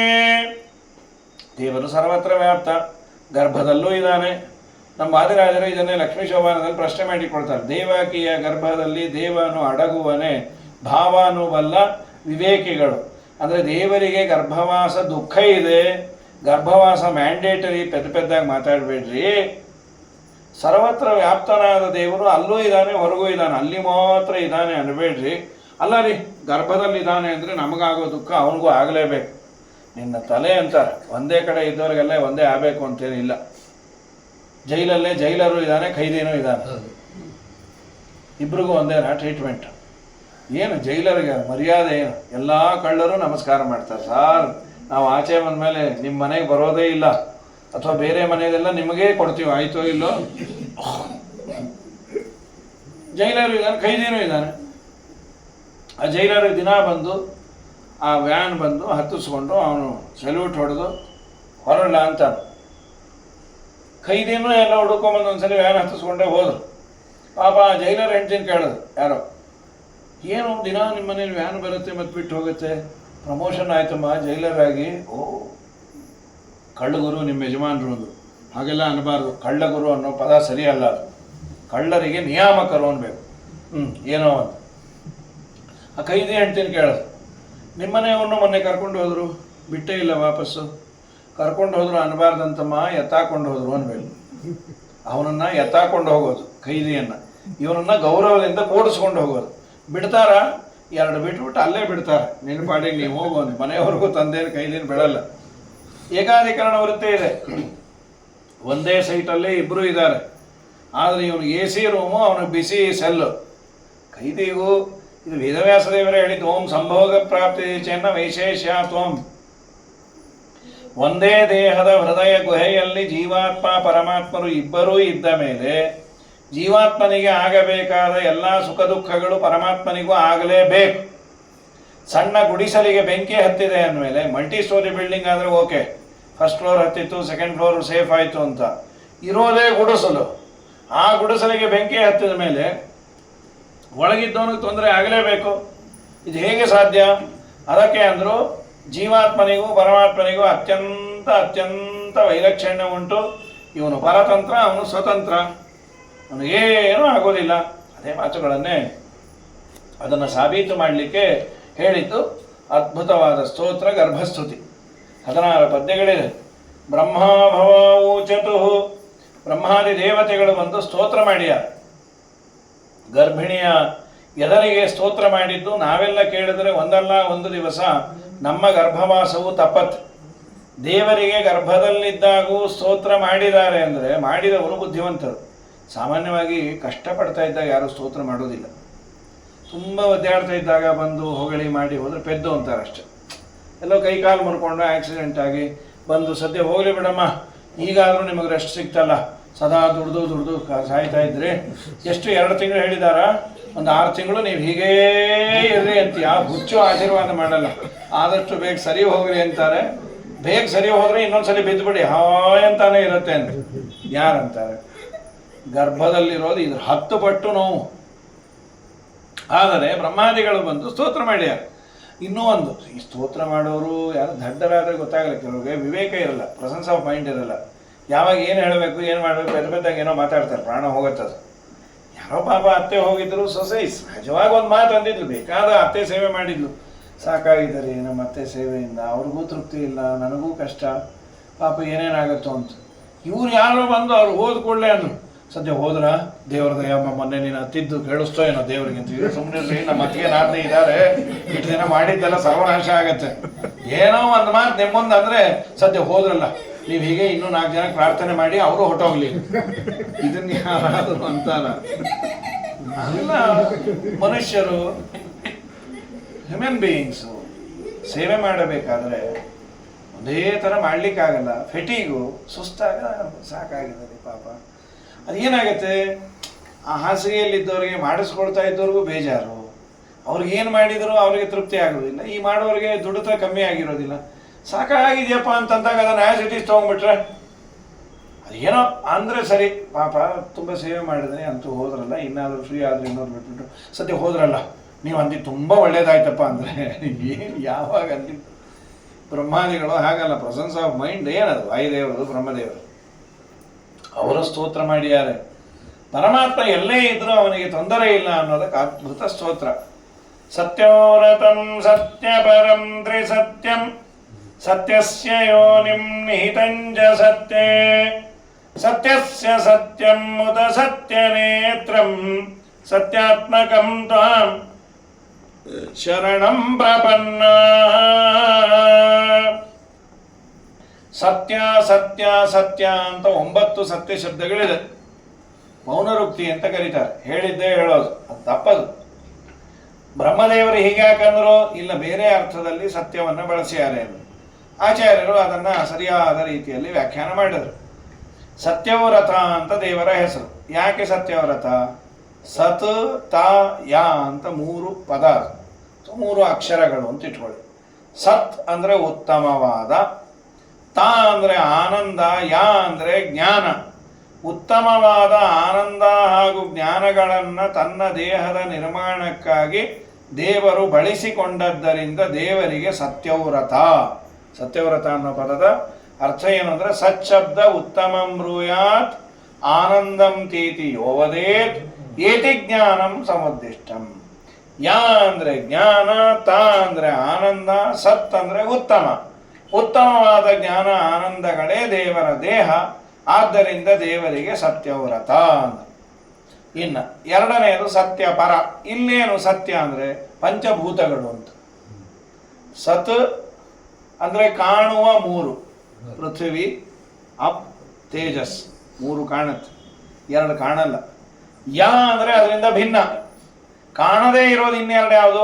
ಗಾಳಿ ಹಾಗೂ ಆಕಾಶ. We can feel it but we can't see it. ಗಾಳಿ ಬೀಸಿದಾಗ ತಂಪಿನ ಅನುಭವ ಬರುತ್ತೆ, ಗಾಳಿ ಕಾಣೋದಿಲ್ಲ. ಗಾಳಿಯನ್ನು ಊಹೆ ಮಾಡ್ತೀವಿ. ಮರ ಜೋರಾಗಿ ಅಲ್ಲಾಡ್ತಾ ಇದೆ, ಓ ಒಳ್ಳೆ ಗಾಳಿ ನೋಡ್ರಿ, ನಿಂಗೆ ಗೊತ್ತು ಮರ ಅಲ್ಲಾಡ್ತಾ ಇಲ್ವಾ? ವಾಯು ವನಸ್ಪತಿಯ ಸಂಯೋಗದಿಂದ ವನಸ್ಪತಿಯಲ್ಲಿ ಕಂಪ ಆದರೆ ವಾಯು ಬೀಸ್ತಾ ಇದೆ ಅಂತ ಊಹೆ ಮಾಡ್ತೀವಿ. ಇನ್ನು ಆಕಾಶ ಅಂದರೆ ಅವಕಾಶ, ಸ್ಪೇಸ್. ಅದು ಅಂಧಕಾರೇಟಿ, ಕತ್ತಲಲ್ಲೂ ಅದು ಕಾಣುತ್ತೆ. ಕೈಯಿಂದ ಹೀಗೆ ಮಾಡಿದಾಗ ಜಾಗ ಇದೆ ಅಂತ ಗೊತ್ತಾಗುತ್ತೆ. ಆದರೆ ಅದು ಕಣ್ಣಿಗೆ ಕಾಣಲ್ಲ. V can feel it. So 2 ಸತ್ಯ ಅಂದರೆ ಪಂಚಭೂತಗಳು, ಅದರಿಂದ ನೀನು ಪರ ವಿಲಕ್ಷಣ. ತ್ರಿಸತ್ಯ 3 ವೇದಗಳಿಂದ ಪ್ರತಿಪಾದ್ಯ. ಸತ್ಯ ಯೋನಿ, ಈ ಜಗತ್ತು ಸತ್ಯಭೂತವಾದದ್ದು, ಅದನ್ನು ಹಡೆದವನು ನೀನು. ಸತ್ಯಸ್ಯ ಸತ್ಯಂ, ಸತ್ಯರು ಅಂದರೆ ಮುಕ್ತಿ ಯೋಗ್ಯರು. ಅದಕ್ಕೆಲ್ಲ ನಿರ್ವಚನವನ್ನು ಪ್ರಮಾಣ ಕೊಡ್ತಾರೆ ಆಚಾರ್ಯರು. ಅವರಿಗೆ ಸತ್ಯ ಅಂದರೆ ಮೋಕ್ಷ ಕೊಡುವವ. ಸತ್ಯಸ್ಯ ಸತ್ಯಂ ಉತ ಸತ್ಯನೇತ್ರಂ, ಸತ್ಯಭೂತವಾದ ಜಗತ್ತಿನ ನೇತಾರ. ಕಡೆಗೆ ದೇವರಿಗೆ ಸತ್ಯಾತ್ಮಕ. ಸತ್ಯಾತ್ಮ ಅಂದರೆ ಪ್ರಳಯ ಕಾಲದಲ್ಲಿ ಇಡೀ ಬ್ರಹ್ಮಾಂಡವನ್ನೇ ಊಟ ಮಾಡಿದಂತೆ ಮಾಡ್ತಾನಂತ ದೇವರು. ದೇವರಿಗೆ ಪ್ರಳಯ ಅಂದರೆ ಒಳ್ಳೆ ಊಟ ಅಂತ. ಯಾರು ಏನೇನು ಅಂದರು? ಬ್ರಹ್ಮದೇವರು ಅನ್ನ, ಬ್ರಹ್ಮದೇವರು ವಾಯುದೇವರು ಅನ್ನಸ್ಥಾನ ಅಂತ, ರುದ್ರದೇವರು ಉಪ್ಪಿನಕಾಯಿ, ಇನ್ನೆಲ್ಲ ಪಲ್ಯ ಚಟ್ನಿ ಕೋಸಂಬರಿ ಅಂತ. ಇದು ಯಾರು? ನಚಿಕೇತನಿಗೆ ಯಮಧರ್ಮರಾಜ ಹೇಳೋದು ಕಾಟಕ ಉಪನಿಷತ್ತಿನಲ್ಲಿ. ಏನು ಅನ್ಕೊಂಡಿದೆ ದೇವರ ಮಹಿಮೆ? ಯತ್ರ ಬ್ರಹ್ಮಚ ಕ್ಷತ್ರಂಚ ಉಭೇ ಭವತ ಓದನಃ. ಬ್ರಹ್ಮದೇವರು ಹಾಗೂ ವಾಯುದೇವರು ದೇವರ ಪ್ರಳಯ ಕಾಲದ ಊಟಕ್ಕೆ, ಅದು ಆ್ಯಕ್ಚುಯಲ್ ಆಗಿ ಬ್ರಹ್ಮದೇವರು ಅವತಾರ ಮಾಡಿದ ಕೂಡಲೇ ದೇವರು ಹಿಡ್ಕೊಂಡಂತ ತಿಂತೇನೆ ಅಂತ. ಅವರಂದ್ರು ಬೇಡಪ್ಪ ಹೀಗೆ ತಿನ್ನಬೇಡೋ, ಇದನ್ನು ದೊಡ್ಡದು ಮಾಡಿಕೊಡ್ತೇನೆ ಆಮೇಲೆ ತಿನ್ನು ಅಂತ. ಪ್ರಳಯ ಕಾಲದಲ್ಲಿ ದೇವರಿಗೆ ಇದೊಂದು ಅದ್ಭುತವಾದ ಭೋಜನ ಅಂತ. ವೈಕುಂಠ ವರ್ಣನೆಯಲ್ಲಿ ಬಹಳ ಚೆನ್ನಾಗಿ ವಾದಿರಾಜರಂತಾರೆ. ಚೆನ್ನಾಗಿ ಎಲ್ಲ ಭಗವಂತ ಉಂಡಾದ ಮೇಲೆ, ಪ್ರಳಯ ಮಾಡಿದ ಮೇಲೆ ವಿಡದಲೆ ಅಡಿಕೆ ಬೇಕು ಅಂತ. ಆ ವಿಡದಲೆ ಅಡಿಕೆಗೆ ಹಿಂದೆಲ್ಲ ಸುವರ್ಣ ಭಸ್ಮ ಅಂತ ಹಾಕೊಂಬಾರ. ತುಂಬ ಶ್ರೀಮಂತರು ತೆಳುವಾದ ಒಂದು ಬಂಗಾರದ ರೇಖು, ಅದನ್ನು ಅನ್ನಕ್ಕೆ ಹಾಕಿದ್ರೆ ಅದು ಆ ಬಿಸಿಗೆ ಕರಗಿ ತಿನ್ನೋರಂತ್ರಿ. ಈ ಬಂಗಾರದ ರೇಟ್ ಕೇಳಿದ್ರೆ ನಮ್ಮನ್ನೇ ತಿನ್ನೋ ಥರ ಇದೆ. 7,000 ರೂಪಾಯಿ ಗ್ರಾಮು. ಗೋವಿಂದ, ಸಾಧ್ಯ ಇಲ್ಲ. ಅದು ನಮ್ಮ ಸ್ವಾಮಿಗೆ ಏನು ಕಮ್ಮಿ. ಅವನ ಕಾಂಪೌಂಡ್ ಇದೆಯಲ್ಲ ಬ್ರಹ್ಮಾಂಡದ್ದು, ಅದು 25 ಕೋಟಿ ಯೋಜನ ಥಿಕ್ನೆಸ್. ಅದನ್ನು ಸುಟ್ಟು ಪುಡಿ ಮಾಡಿ ಚೆನ್ನಾಗಿ ತಿಂದು ಲಕ್ಷ್ಮೀದೇವಿಗೆ ಅಂದ, ಚಾಪೆ ಬೇಕು, ಮಲ್ಕೋಬೇಕು, ನಾನೇ ಬರ್ತೀನಿ ಸ್ವಾಮಿ ಅಂತ ಆಲದೆಲೆ ಆಗಿ ಬಂದ್ಬಿಟ್ರು. ಮಲ್ಕೊಳ್ರಿ ಅಂಥೇಳಿ ಪ್ರಳಯ ಕಾಲದಲ್ಲಿ ಆನದೆಲೆಯ ಮೇಲೆ ಮಲಗಿದಾಗ ಹಲವು ಆಭರಣಗಳನ್ನು ಜಲವು ಆಗಿ ಜಾಣತನದಿ ಮರಡು ಮಾಡಿಕೊಂಡೆ ಎಲ್ಲೆ ಮಾಯಾದೇವಿಯೇ. ಎಲ್ಲ ತಿಂದು ಸುವರ್ಣ ಭಸ್ಮವನ್ನು ಹಾಕಿಕೊಂಡು ದೇವರು ಮಲಗ್ತಾನೆ. ಲಕ್ಷ್ಮೀದೇವಿ ಕತ್ತಲ ರೂಪದಲ್ಲಿ ದುರ್ಗೆ, ಜಲದ ರೂಪದಲ್ಲಿ ಭೂದೇವಿ ಆಮೇಲೆ ಜಲದ ರೂಪದಲ್ಲಿ ಶ್ರೀದೇವಿ ಪರಮಾತ್ಮನ ಸೇವೆಯನ್ನು ಮಾಡುತ್ತಿರ್ತಾಳೆ. ಇನ್ನು ಎರಡನೇ ಪದ್ಯ ಏಕಾಯನೋಸೋ ದಿಪನಸ್ತ್ರಿಮೂಲಃ ಚತುರಸ ಪಂಚಶಿಫಷಡಾತ್ಮ ಸಪ್ತತ್ವಗಟ್ಟ ವಿಟಪೋ ನವಕ್ಷಃ ದಶಚ್ಛದಿ ದ್ವಿಕಗೋಖ್ಯಾದಿ ವೃಕ್ಷ. ಇದೊಂಥರ 1 10. 1 ಮರ, 2 ಹಣ್ಣು, 3 ಬೇರು, 4 ರಸ, 5 ಬಿಳಲು, 6 ವಿಕಾರ, 7 ತೊಗಟೆ, 8 ರೆಂಬೆ, 9 ಪೊಟರೆ, 10 ಎಲೆ. ಯಾವುದದು ಮರ? ನೀವೇ ಅಂದರು. ನನ್ನ ದೇಹವೇ. ಆಚಾರ್ಯರು ಯಾವ್ಯಾವುದು ಅಂತ ಹೇಳ್ತಾರೆ. ಪುರಂದರದಾಸರು ತುಂಬ ಸುಲಭ ಮಾಡಿಕೊಟ್ಟ್ಯಾರ, ಒಂದು ಪಸಲ್ ಮಾಡಿಕೊಟ್ಟ್ಯಾರ ಅವರು. ಜಯವದೈ ಮನೆತನಕ್ಕೆ ಬಿಡು ಬಿಡು ಬಿಡು ಬಿಡು ಮನ ಸಂಶಯವ, ಜಗವೆಂಬೋ ಗಿಡ ಹುಟ್ಟಿ ತನ್ನ 3 ಬುಡದ ಗಿಡಕ್ಕೆ ನನ್ನ ಹಣ್ಣುಗಳೆರಡು 5 ಹಣ್ಣಿನೊಳಗೆ 4 ರಸವು ಬಿಡಲು 5 6 ಬಗೆಯ ವಿಕಾರ ಕೇಳು 7 ಬಗೆಯ ಕೆಂಗಲು ಬಣ್ಣ ರೆಂಬೆಗಳೆಂಟು 5 ಅಕ್ಷವು ಅದಕ್ಕೆ 9 ಎಲೆಗಳು 10 5 ಹಕ್ಕಿಗಳೆರಡು ಕೂಡ ಇದಾವೆ. ಒಂದೇ ಹಕ್ಕಿ ಹಣ್ಣು ತಿಂತೈತೆ, ಮತ್ತೊಂದು ಹಕ್ಕಿ ನೋಡುತ್ತದಪ್ಪ. ಉಣ್ಣೋ ಹಕ್ಕಿ ಬಲವಾಗೈತೆ, ಉಣ್ಣದ ಹಕ್ಕಿ ಬಲವಾಗೈತೆ. ಬಿಡು ಬಿಡು ಬಿಡು ಬಿಡು ಮನ ಸಂಶಯವ. ಇದನ್ನು ಪುರಂದರದಾಸ ತರ್ಜಮೆ ಮಾಡಿದರು. ಏನದು? ನಮ್ಮ ದೇಹವೇ ಒಂದು ಮರ.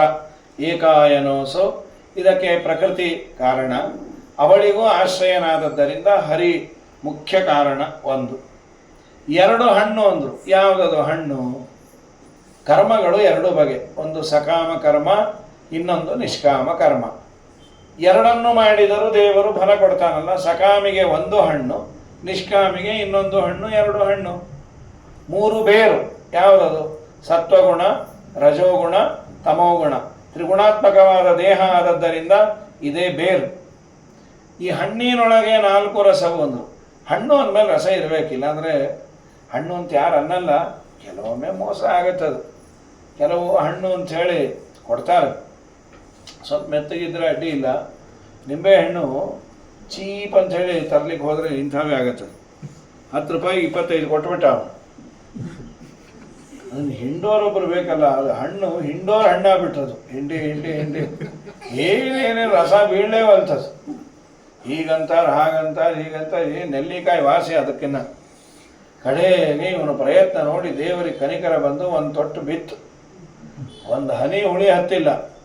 CCTV ನೋಡಿದಾಗ ಇವನು ಒಣಗಾಗಿದ್ದ ಧೋತ್ರದ್ದು ಅದು ಬಿದ್ದಿದ್ದು 1 ಹನಿ. ಪುರಂದರದಾಸ ಹೆಂಡತಿ ಮೂಗುತಿ ಬಿದ್ದಾಗ ಬಿದ್ದಿತ್ತು ಇವನು ಪ್ರಾರ್ಥನೆ ನೋಡಿ. ಇಂಥ ಹಣ್ಣು. ಹಾಗಾಗಿ ನಿಜ ಹಣ್ಣಿನೊಳಗೆ 4 ರಸವು. ಇದ್ಯಾವುದದು? ಧರ್ಮ, ಅರ್ಥ, ಕಾಮ, ಮೋಕ್ಷ. ಸಕಾಮ ಕರ್ಮ ಮಾಡಿದರೆ 3 ರಸ ತುಂಬಿ ಕೊಡ್ತಾನಂತೆ. ಧರ್ಮ, ಅರ್ಥ, ಕಾಮಗಳು. ನಿಷ್ಕಾಮ ಕರ್ಮ, ವಿಷ್ಣು ಪ್ರೇರಣೆಯ ವಿಷ್ಣು ಪ್ರೀತ್ಯರ್ಥಂ ಅಂತ ಕರ್ಮ ಮಾಡಿದರೆ ಒಂದೇ ಒಂದು ರಸ. ಅದ್ಯಾವುದದು? ಮೋಕ್ಷ ಅನ್ನುವ ರಸ. ಮೋಸ ಹೋಗೋದಿಲ್ಲ. ದೇವರಂತ ಸೇಮ್ ರೇಟ್. 3 ಬೇಕೋ 1 ಸಾಕೋ? ಸ್ವಾಮಿ 3 ಕೊಡು ಅಂತೀವಿ. ವೇಸ್ಕೋನಾಯನ ಅಂತ ಹಾಕಿಟ್ಬಿಡ್ತಾನೆ. ನಗುತತಿ ಶೀಘ್ರದಿಂದಲೇ ಸುರಪತನಯ ಸುಯೋಧನನಿಗಿತ್ತಂತೆ ಕೊಡುತಿಪ್ಪ ಮರೆತು ಧರ್ಮಾರ್ಥಗಳ ಬೇಡುವರಿಗೆ. ನಿಷ್ಕಾಮ ಕರ್ಮ ಮಾಡು, ವಿಷ್ಣು ಪ್ರೇರಣೆಯ ವಿಷ್ಣು ಪ್ರೀತ್ಯರ್ಥಂ. ಒಂದೇ ರಸ ಇರೋ ಹಣ್ಣು ಕೊಡ್ತಾನೆ. ಅದ್ಯಾವುದದು? ಮೋಕ್ಷ ಅಂತ. ಮತ್ತು ಈ 3 ತಾನಾಗೆ ಬರುತ್ತೋ? ಮೋಕ್ಷ ಕೊಡೋನು ಇದೆಲ್ಲ ಕಮ್ಮಿನ? ವೈದಿಕ ಪದವಿಯ ಐದಿಸುವವಗೆ ಲೌಕಿಕ ಐದಿಸುವುದು ಬಲು ಖ್ಯಾತೆ. ಮೈದುನ ಗೊಲಿದ ಶ್ರೀ ವಿಜಯ ವಿಠಲ ನಿನ್ನ ಪಾದ ಸಾಕ್ಷಿಯೇ ಅನುಭವವೋ. ನಿನ್ನ ಒಲುಮೆಯಿಂದ ನಿಖಿಳ ಜನರು ಬಂದು ಮನ್ನಿಸುವರು ಮಹಾರಾಯ. ಎನ್ನ ಪುಣ್ಯಗಳಿಂದ ಈ ಪರಿ ಉಂಟೇನೋ ನಿನ್ನದೇ ಸಕಲ ಸಂಪತ್ತು. ಮೋಕ್ಷ ಕೊಡುವ ದೇವರಿಗೆ ಇದು ಅವನ ಅನುಗ್ರಹ ಬೇಡಿದ್ರೆ ಮಿಕ್ಕಿದ್ದೆಲ್ಲ ತಾನಾಗಿ ಬರುತ್ತಂತೆ. ಕಥಿತಂ ಕೃಷೇರಿವ ಫಲಾನುಕೂಲಂ ಅಂತ ಭತ್ತ ಬೆಳೆದವನಿಗೆ ಹುಲ್ಲು ಬಂದಂತೆ. ಚೆನ್ನಾಗಿ ದೃಷ್ಟಾಂತದ ಸುಮಧ್ವಿಯಲ್ಲಿ ಕೊಡೋದು ನಾರಾಯಣ ಪಂಡಿತರು. ಮಧ್ವಶಾಸ್ತ್ರ ಓದೋರಿಗೆ ಮೋಕ್ಷ ಸಿಗತ್ತೆ ಅಂದ್ರೆ ಸುಖ ನಿನ್ನ ತಲೆ, ಅವ್ರ ಹೆಸರೇ ಸಾಕು ಸುಖಕ್ಕೆ, ಅವ್ರ ಶಾಸ್ತ್ರ ಯಾಕಬೇಕು. ಮಧ್ವರಾಯರ ಸ್ಮರಣೆ ಒಂದೇ ಸಾಲದೆ, ಅವರಂತ ಒಂದು ಬಾರಿ ಸ್ಮರಣೆ ಸಾಲದೆ ಆನಂದ ತೀರ್ಥರ ಪೂರ್ಣ ಪ್ರಜ್ಞರ ಸರ್ವಜ್ಞರಾಯರ ಒಮ್ಮೆ ಅವರ ಹೆಸರು ಹೇಳು, ನಿನಗೆಲ್ಲ ಸ್ವರ್ಗಾದಿಗಳು ಸಿಗತ್ತೆ. ಅವ್ರ ಶಾಸ್ತ್ರ ಹೋದ್ರೆ ಮೋಕ್ಷವೇ ಸಿಗತ್ತೋ. ಇದೆಲ್ಲ ಬೇಡ ಅಂದ್ರೂ ಕೊಡ್ತಾನೆ. ಸರಿ, 5 ಬಿಳಲು ಅಂದ್ರು. ಮೇಲಿಂದ ಕೆಳಗೆ ಬಂದಂಥ ಬೇರುಗಳು ಆಲದ ಮರಕ್ಕೆ ಬಂದಿರತ್ತಲ್ಲ, ಅದ್ಯಾವುದದು? ಶಬ್ದ ಸ್ಪರ್ಶ ರೂಪ ರಸಗಂಧ. ನಮ್ಮ ದೇಹದಲ್ಲಿ 5 ಪಂಚ ಇದೆಯಲ್ಲ ತನ್ಮಾತ್ರಗಳು, ಅದೇ ಅವಾಂತರ ಬೇರು. 6 ವಿಕಾರ ನಮ್ಮ ದೇಹಕ್ಕೆ. ತಾಯಿ ಗರ್ಭದಲ್ಲಿ ಕೂಡೋದು, ಹುಟ್ಟೋದು, ಬೆಳೆಯೋದು, ಪರಿಣಾಮ ಹೊಂದೋದು, ಕುಗ್ಗೋದು, ಕೃಷ್ಣಾರ್ಪಣ ಆಗೋದು. 7 ತೊಗಟೆಗಳು, ತ್ವಕ್ ಚರ್ಮ ರುಧಿರ ಅಸ್ಥಿ ಮಾಂಸ ಮೇಧ ಮಜ್ಜ ಸಪ್ತ ಧಾತುಗಳು ಅಂತ ಕರೀತಾರೆ. 8 ರೆಂಬೆ ಅಂದರೆ 8 ಬಗೆಯ ದೇಹ, ದೇವತೆಗಳು, ಮನುಷ್ಯರು, ಗಂಧರ್ವರು, ಪಿಶಾಚರು. ಇನ್ನು 9 ಒಟರೆ ಅಂದರೆ 9 ದ್ವಾರ, ನವದ್ವಾರ. 10 ಎಲೆ, ಪಂಚ ಜ್ಞಾನೇಂದ್ರಿಯ ಪಂಚಕರ್ಮ. ಯಾಕೆ ಎಲೆ ಇದ್ರೆ ಮರ ಉಳಿಯುತ್ತೆ, ಎಲೆ ಇಲ್ಲ ಅಂದ್ರೆ ಮರ ಇಲ್ಲ. ಹಾಗೆ ನಾವು ಇಂದ್ರಿಯಗಳೇ ಇಲ್ಲ ಅಂದ್ರೆ ಬದುಕೋದು ಹೇಗೆ? ಏನೋ ಒಂದು ಇಂದ್ರಿಯ ಊನ ಆದ್ರೆ ಪರವಾಗಿಲ್ಲ, ದಶೇಂದ್ರಿಯಗಳು ಊನ ಅಂದ್ರೆ ಕರ್ಣಾಭಿಮಾನಿಗಳೆಲ್ಲ ಹೊರಟು ಬಿಟ್ರೆ ಇನ್ನು ಪ್ರಾಣದೇವರಿದ್ದ ಅದೊಂದು ಬದುಕೋದಕ್ಕಿಂತ ಕರ್ಮ ಹೋಗೋದಕ್ಕೆ ವಾಸಿ ಅಂತ. ಇನ್ನು ಹೇಳಿ ನಮ್ಮಪ್ಪ, ನೀನು ಈ ಜಗತ್ತನ್ನೆಲ್ಲ ಧಾರಣೆ ಮಾಡಿದಿ. ತ್ವಯಂಬುಜಾಕ್ಷ ಕಿಲ ಸತ್ವಧಾಮ್ನಿ ಸಮಾಧಿನಾವೇಶಿತ ಚೇತಸೋಯೇ ತ್ವತ್ಪಾದ ಪೋತೇನ ಮಹತ್ಕೃತೇನ ಕುರ್ವಂತಿ ಗೋವತ್ಸ ಪದಂಭವಾಬ್ಧಿಂ. ತ್ವಯಂಬುಜಾಕ್ಷ, ಹೇ ಅಂಬುಜಾಕ್ಷನೇ, ಅಖಿಲ ಸತ್ವಧಾಮ್ನಿ, ಅನಂತ ಗುಣಪೂರ್ಣನಾದ ಭಗವಂತ ನೀನು ಸತ್ವಧಾಮ ಅಂತ ದೇವರಿಗೆ ಹೆಸರು. ಯಾಕೆ? ಸದಾ ಸರ್ವ ಗುಣಾಢ್ಯತ್ವಾತ್ ಸತ್ವವಾನ್ ಹರಿರುಚ್ಯತೆ. ಸತ್ವ ಅಂತ ದೇವರಿಗೆ ಹೆಸರು, ಸತ್ವ ಅಂತ. ಯಾಕೆ ಸತ್ವ ಅಂತ ಕರೆಯೋದು ಅನ್ನೋದಕ್ಕೆ ಮಧ್ವರು ಕೊಟ್ಟಂತಹ ಒಂದು ವಿಶೇಷ ನಿರ್ವಚನ. ಸದಾ ಸರ್ವ ಗುಣಾಢ್ಯತ್ವಾತ್, ಸದಾ ಗುಣಪೂರ್ಣನಾದದ್ದರಿಂದ ದೇವರಿಗೆ ಸತ್ವ ಅಂತ ಹೆಸರು.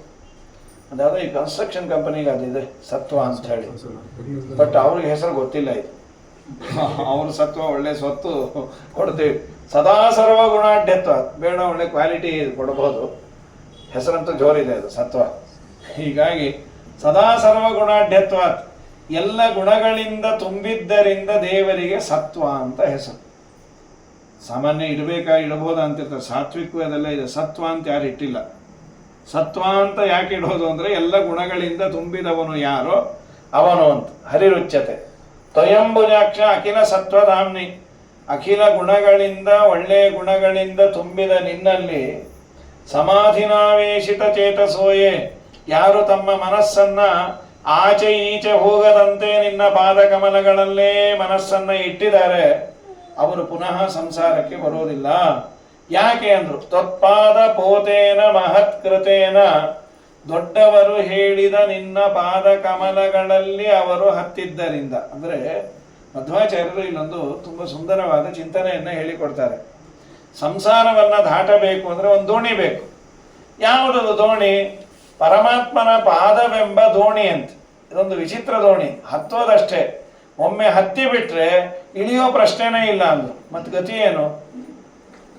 ದೇವರ ಪಾದಕಮಲಗಳನ್ನ ನಂಬುವುದು ಯಾಕೆ ಅಂದ್ರೆ ದೇವರನ್ನ ನೋಡಬೇಕು ಅಂತ. ಸೊ ನೀನು ಒಮ್ಮೆ ಹತ್ತಿದೆ ಅಂದ್ರೆ ದೇವರ ಪಾದ ಅಂದ್ರೆ ಸ್ವರೂಪ ದರ್ಶನವೇ ಆಗತ್ತೆ. ಸದಾ ಸರ್ವ ಗುಣಾಢ್ಯತ್ವಾತ್ ತ್ವಯ್ಯ ತತ್ಪಾದ ಪೋತೇನ ಮಹತ್ಕೃತೇನ, ದೊಡ್ಡವರು ಹೇಳಿದ ಉಪದೇಶ ಮಾಡಿದ ಪರಮಾತ್ಮನ ಸ್ವರೂಪ ಚಿಂತನೆಯನ್ನ ಮಾಡಿದಾಗ ಭಗವತ್ ಪಾದ ನೌಕಾಯಾಹ ನೇಯಂ ನೌಕೋಪಮಾವಸೆ, ಪರಮಾತ್ಮನ ಪಾದಕಮಲ ಬೇರೆ ನೌಕೆಗಳಿಗೆ ಹೋಲಿಸಬೇಡಿ. ಬೇರೆ ನೌಕೆಯನ್ನ ಹತ್ತಿ ಆಚೆ ತೀರಕ್ಕೆ ಇಳಿಬೇಕು. ಇದು ಹಾಗಲ್ಲಂತೆ, ಒಮ್ಮೆ ಗಟ್ಟಿಯಾಗಿ ಹಿಡಿಯೋದಷ್ಟೇ. ಹಿಡಿದ್ರೆ ಸೇರೋದು ಯಾವುದು? ದೇವರ ಮನೆಯೇ. ದೇವರ ಪಾದಕಮಲಗಳನ್ನು ಭಜನೆ ಮಾಡಿದೆ, ಹೊಂದಿದ್ದು ಯಾವುದು? ಪಾದಕಮಲಗಳೇ. ಹಾಗಾಗಿ ಒಮ್ಮೆ ಹತ್ತು ಬಿಡು, ಇಳಿಯೋ ಪ್ರಶ್ನೆನೇ ಇಲ್ಲ, ಅಲ್ಲೇ ಇಳಿಸ್ತಾನೆ ದೇವರು ಅಂಥೇಳಿ. ಶೃಣ್ವನ್ ಗಣನ್ ಸಂಸ್ಮರಯನ್ ಚ ಚಿಂತಯನ್ ನಾಮಾನಿ ರೂಪಾಣಿ ಚ ಮಂಗಲಾನಿ ತೇ ಕ್ರಿಯಾಸು ಯತ್ವಚ್ಚರಣಾರವಿಂದಯೋಃ ಅವಿಷ್ಟಚಿತ್ತಃ ನ ಭವಾಯ ಕಲ್ಪತೆ. ಯಾರು ನಿನ್ನ ಮಹಿಮೆಯನ್ನ ಶೃಣ್ವನ್ ಕೇಳ್ತಾರೆ, ಘೃಣನ್ ಉಚ್ಚಾರಣೆ ಮಾಡ್ತಾರೆ, ಸಂಸ್ಮರಯನ್ ಮೇಲಿಂದ ಮೇಲೆ ಚಿಂತನೆ ಮಾಡ್ತಾರೆ. ಇನ್ನೊಂದು ಸ್ಟೆಪ್ ಮುಂದೆ ಹೋದ್ರು ವಿಷ್ಣು ತೀರ್ಥರು. ಬರೀ ಕೇಳೋದಲ್ಲ, 4 ಜನಕ್ಕೆ ಕೇಳುವಂತೆ ಹೇಳು. ಶೃಣ್ವನ್ ಶ್ರಾವಯನ್ಶ್ಚ ಘೃಣನ್, ನೀನು ಉಚ್ಚಾರಣೆ ಮಾಡೋದಷ್ಟೇ ಅಲ್ಲ, 4 ಜನರಿಗೆ ಪಾಠ ಹೇಳಿ ಅವ್ರ ಬಾಯಿಂದ ಉಚ್ಚಾರಣೆ ಮಾಡುವಂತೆ ಮಾಡು, ಅವ್ರ ಕೈಯಲ್ಲಿ ಹೇಳಿಸು, ರಿಪೀಟ್ ಮಾಡಿಸು. ಘೃಣನ್ ಸರಿ, ಶೃಣ್ವನ್ ಘೃಣನ್. ಸಂಸ್ಮರಯನ್ ಸ್ಮಾರಯನ್ಶ್ಚ, ನೀನು ಮಾತ್ರ ಹರಿಯ ಉಪಕಾರ ಸ್ಮರಣೆ ಮಾಡೋದಲ್ಲ, 4 ಜನಕ್ಕೆ ಅದನ್ನು ಹೇಳಿಕೊಟ್ಟು ಶ್ರೀಹರಿ ಎಷ್ಟೆಲ್ಲ ಉಪಕಾರ ಮಾಡಿಯಾನೆ ಅನ್ನೋ ಥರ ಇನ್ಸ್ಪೈರ್ ಆಗುವಂತೆ ಅವರಿಗೆ ಮಹಿಮೆಯನ್ನು ತಿಳಿಸ್ಕೊಡು. ಇದು ಮಾಡಿದರೆ ಆಗೋದೇನು? ಅವ್ರು ಮಾಡೋ ಎಲ್ಲ ಕೆಲಸದಲ್ಲೂ ಹರಿಯ ಚಿಂತನೆಯನ್ನು ಮಾಡ್ತಾ ಮಾಡ್ತಾ ಪುನಃ ತಾಯಿ ಗರ್ಭಕ್ಕೆ ಬರಲ್ಲ. ಇದಕ್ಕೆ ಕ್ರಿಯಾದ್ವೈತ ಅಂತ ಕರೀತಾರೆ. ಕ್ರಿಯಾದ್ವೈತ ಅಂದರೆ 2 ಚಿಂತನೆ ಮಾಡಿ ಅಂತ ಮಧ್ವರ ಆದೇಶ. ಏನದು? ಸರ್ವಕ್ರಿಯಾಸು ಕರ್ತೃತ್ವ ಪೂಜ್ಯತ್ವ. ಕರ್ತೃತ್ವ ಒಳಗೆ ನನಗೆ ಇದೆ, ನಾನು ಮಾಡಿದೆ ಅಂತ, ಅದನ್ನ ಬಿಡು. ಶ್ರೀಹರಿ ನನ್ನಲ್ಲಿ ನಿಂತು ಮಾಡಿಸ್ದ ಅನ್ನು. ಪೂಜ್ಯತ್ವ, ನೀನು ಯಾರು ಪೂಜೆ ಮಾಡಿದೆ? ಗಣಪಂದು, ಹನುಮಪ್ಪಂದು, ನಾಗಪ್ಪಂದು. ಗಣಪ್ಪನ ಅಂತರ್ಯಾಮಿಯಾದ ರಾಮನದ್ದು, ನಾಗಪ್ಪನ ಅಂತರ್ಯಾಮಿಯಾದ ಸಂಕರ್ಷಣನದ್ದು ಹೇಳೋದು ಹೇಳ್ತೇವೆ. ಆಕಾಶಾತ್ ಪತಿತಂತೋ ಯಮ್ಯತಾ ಗಚ್ಚತಿ ಸಾಗರಂ ಸರ್ವದೇವ ನಮಸ್ಕಾರ ಕೇಶವಂ ಪ್ರತಿಗಚ್ಚತಿ. ಎಲ್ಲರಲ್ಲಿ ಇದ್ದು ಪೂಜೆಯನ್ನು ಸ್ವೀಕಾರ ಮಾಡುವವನು ದೇವರು, ನನ್ನೊಳಗೆ ಇದ್ದು ಪೂಜೆಯನ್ನು ಮಾಡಿದವನು ದೇವರು.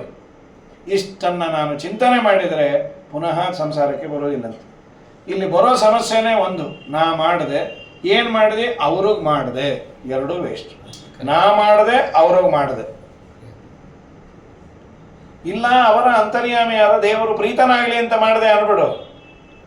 ಇಬ್ಬರೂ ಮಾಡೋದೇ, ಸಕಾಮಿಗಳು ನಿಷ್ಕಾಮಿಗಳು. ಆದರೆ ಹೆಡ್ ಆಫ್ ಅಕೌಂಟ್ ಇರುತ್ತಲ್ಲ, ನಾ ಮಾಡಿದೆ ಅಂದರೆ ದೇವರು ಒದ್ದಾಡು ಅಂತಾನೆ. ಅವರಿಗೆ ಮಾಡಿದೆ ಅಲ್ಲ, ಅವರಲ್ಲಿ ನಾನು ದೇವರನ್ನು ಕಂಡು ಹರಿಪ್ರೀತನಾಗಲಿ ಅಂತ ಮಾಡಿದ್ದು. ಬಹಳ ದೊಡ್ಡ ಅನುಸಂಧಾನ, ಈಸಿಯಾದ ಅನುಸಂಧಾನ ಬರುವುದಿಲ್ಲ. ಅದು ಸುಲಭವಾಗಿ ಶ್ರೀಮದಾಚಾರ್ಯ ಅಂತ ಇದನ್ನು ಚಿಂತನೆ ಮಾಡಿ. ಆವನ ಶ್ರವಣ ಮನನ ನಿಧಿಧ್ಯಾಸನ ಆ ವಿಷ್ಣುವಿನ ಭಕ್ತಿ ಮಹಾಪ್ರಸಾದಂಗಳು ಕೈವಲ್ಯ ಪದಕ್ಕೆ ಕೆದನೇಚ್ಚಣಿಕೆಂದು ಭಾವಜ್ಞರು ಬೆಳ್ವರು. ವೇದ ಭಾವಜ್ಞರು ಬೆಳ್ವರು. ಜೀವಕ್ಕೆ ಜವನ ಬಧೆಗಳನ್ನು ತಪ್ಪಿಸಿ ಪಾವನ ವೈಕುಂಠಪುರದೊಳಗೆಂದೆಂದು ಆವಾಸವ ಮಾಡಿ ಸುಖಿಸಬೇಕಾದರೆ ಸೇವಿಸು ವೈಷ್ಣವರ. ನೀ ಸೇವಿಸು ವೈಷ್ಣವರ. ನಾರಾಯಣನ ನೆನೆ ಮನವೇ, ನಾರಾಯಣನ ನೆನೆ. ನಾರಾಯಣನ ಮನ್ನಿಸು ವರ್ಣಿಸು ಆರಾಧನೆಗಳ ಮಾಡುತ್ತ ಪಾಡುತ್ತ ನೀರಾಜನದಿಂದರ್ಚಿಸು ಮೆಚ್ಚಿಸು ಪಾರಾಯಣ ಪ್ರಿಯನ. ವೇದ ಪಾರಾಯಣ ಪ್ರಿಯನ. ನಮ್ಮ ಭಾಗವತ ಸಾರೋದ್ಧಾರದಲ್ಲಿ ಈ ಪದ್ಯವನ್ನು ವಿಷ್ಣುತೀರ್ಥರು ತಗೊಂಡ್ಯಾರ. ಶೃಣ್ವನ್ ಗಣನ್ ಸಂಸ್ಮರಯನ್ಶ್ಚ 10 ಬಗೆಯ ಅರ್ಥ ಬರೀತಾರೆ ಇದಕ್ಕೆ. ಬೇರೆ ಬೇರೆ ಬೇರೆ ಬೇರೆ ಬೇರೆ ರೀತಿಯಲ್ಲಿ ಅರ್ಥ. ಅವರು ಅನೇಕ ಅರ್ಥಗಳು ತುಂಬ ಚೆನ್ನಾಗಿದೆ. ಒಂದು ಅರ್ಥವನ್ನು ಅವರು ಮೊದಲನೇ ಅರ್ಥ ಅವರು ಹೇಳೋದೇನು ಗೊತ್ತಾ? ಸಂಸಾರದ ಸಮಸ್ಯೆಯ ಸುಳಿಯಲ್ಲಿ ಇದ್ದವನಿಗೆ ಅವನಿಗೆ ಬೇಕಾದದ್ದು ಮೋಕ್ಷ, ಪಾಠ, ಪ್ರವಚನ. ಇದು ಯಾರಿಗೆ ಬೇಕು? ತಲೆಯ ಮೇಲೆ ಭಾರ ಹೊತ್ತವನಿಗೆ ಮೊದಲು ಬೇಕಾದದ್ದು ಭಾರದ ಬಿಡುಗಡೆ.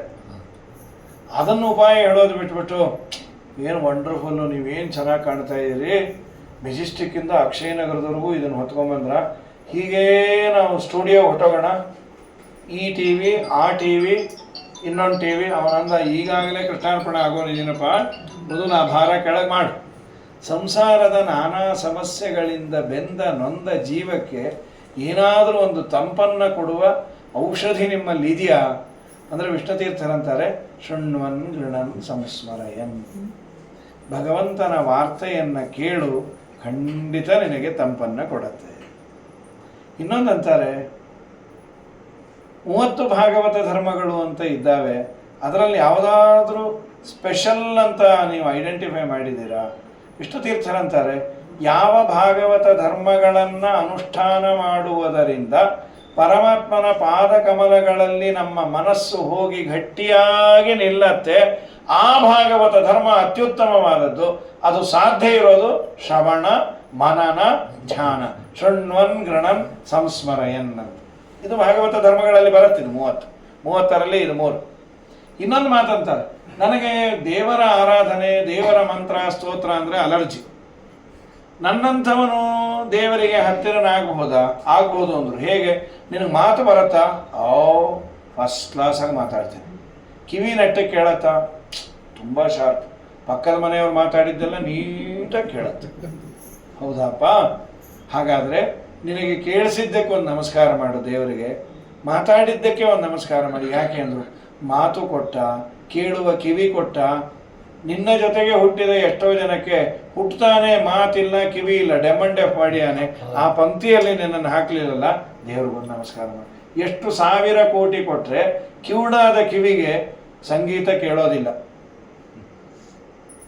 ಇನ್ನು ಬಾಯಿ, ಎಂಥ ಇದು ದೇವರ ಕೊಟ್ಟ ಫೆಸಿಲಿಟಿ. ನನಗಾದ ಸುಖ ದುಃಖಗಳನ್ನೇ ಇನ್ನೊಬ್ಬರ ಮುಂದೆ ಹೇಳ್ಕೋಬಹುದು. ಮಾತಿಲ್ಲದ ಮೂಕ ಪ್ರಾಣಿಯ ವೇದನೆ ಯಾರಿಗೆ ಹೇಳ್ಕೋಬೇಕು ಪಾಪ? ಸಮಾನವಾದ ಸಮಸ್ಯೆ ಇದೆ. ಈಗ ನಾವು 10 ಬಾರಿ ನೀರು ಕುಡಿತೇವೆ, ಬಿಸಿ ಬಿಸಿ ಬಿಸಿ ಒದ್ದಾಡ್ತೇವೆ. ಯಾವ ಪ್ರಾಣಿ ಯಾರ ಹತ್ರ ಹೋಗಬೇಕು? ಬೀದಿಯಲ್ಲಿರುವ ನಾಯಿ, ಪಶು ಪಕ್ಷಿಗಳು, ನೀರು ಎಲ್ಲೂ ಇಲ್ಲ, ಎಲ್ಲನ ಹೋಗಿ ಕುಡಿತೇನೆ ಅಂದರೆ ಸಮಾನವಾದ ವೇದನೆ ಅದಕ್ಕೆ.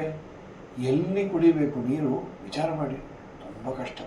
ಪಶು ಪಕ್ಷಿಗಳಾಗಿ ಹುಟ್ಟಿದರೆ ಅದರ ವೇದನೆ, ಅತಿಯಾದ ಚಳಿ ಇದ್ರೂ ಕಷ್ಟ. ಮೊನ್ನೆ ಇದಕ್ಕೆ ಹೋಗಿದ್ವಿ, ಬೆಳಗ್ಗೆ ಹೊತ್ತು 8 ಡಿಗ್ರಿ ಇತ್ತು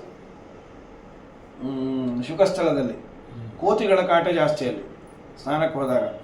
ಒಂದು 10 ಕೋತಿ ಒಂದನ್ನೊಂದನ್ನು ಗಟ್ಟಿಯಾಗಿ ಹಿಡ್ಕೊಂಡು ರೌಂಡಾಗಿ ಅಪ್ಕೊಂಡು ಕೂತಿತ್ತು. ಯಾಕೆಂದರೆ ಚಳಿ ಒದ್ದಾಡ್ಸಾಯ್ತಾಯಿತ್ತು. ತಿನ್ನಲಿಕ್ಕೆ ಗತಿ ಇಲ್ಲ, ಚಳಿಗೆ ಸೇಫ್ಟಿ ಇಲ್ಲ.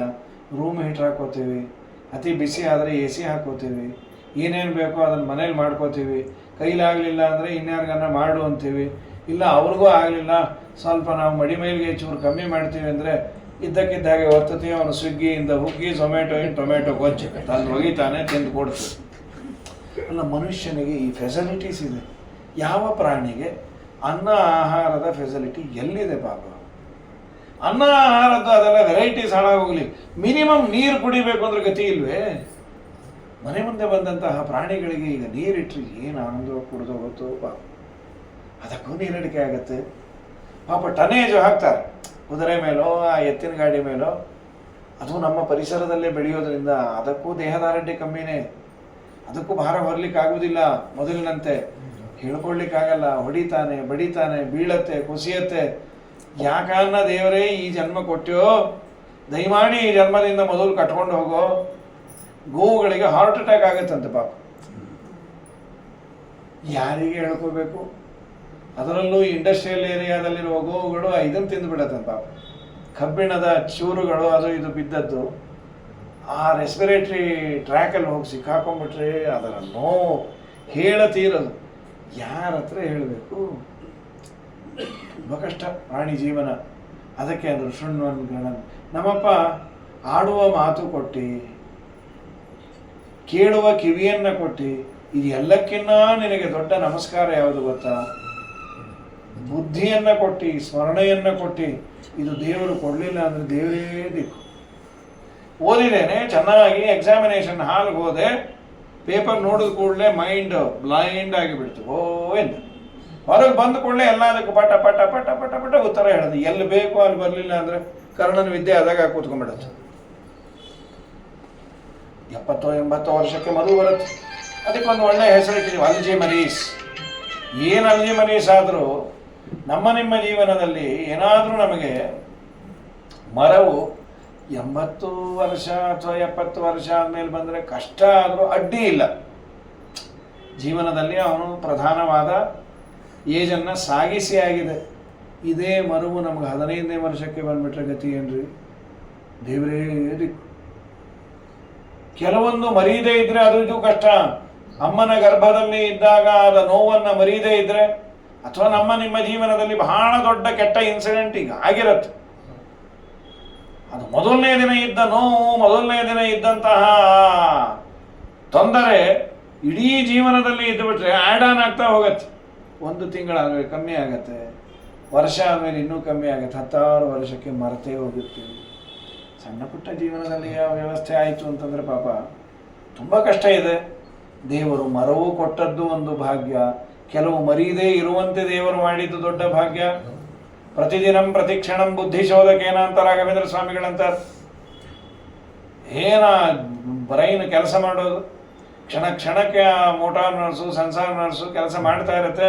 ನಮ್ಮ ಸಮಯ ಇಲ್ಲ ಅಂತ ಎಲ್ಲ ಮರೆತು ಕೂತು ಬಿಟ್ರೆ ಗೋವಿಂದ, ಏನೇನೇನೇನೇನೇನೂ ಇಲ್ಲ. ನಾನು ಯಾರು ಅಂತ ಊರವನ್ನೆಲ್ಲ ಈಗ 70-80 ವರ್ಷ ಆದಮೇಲೆ ಪಾಪ ಹಿಂದಿನ ಬೀದಿಗೆ ಹೊಟ್ಟೋದು. ನಮ್ಮ ಮನೆಯಲ್ಲಿ ಫೆಮಿಲಿಯರ್ ಫೇಸ್ ಅದು. ತಂದು ಬಿಟ್ಟು ಸೊಸೆಗಳ ಬೀದಿಗೆ ಬಿಡಬೇಡ್ರಿ, ಮಾವನ್ನ ಬುದ್ಧಿ ಇಲ್ಲ ಜ್ಞಾನ ಇಲ್ಲ, ನಾನು ಅದಕ್ಕೆ ಬಿಟ್ಟರೆ ಬೇರೆಯವರಾದರೆ ಎಲ್ಲೋ ಹೋಗಿದ್ರೆ ಗತಿ ಏನು?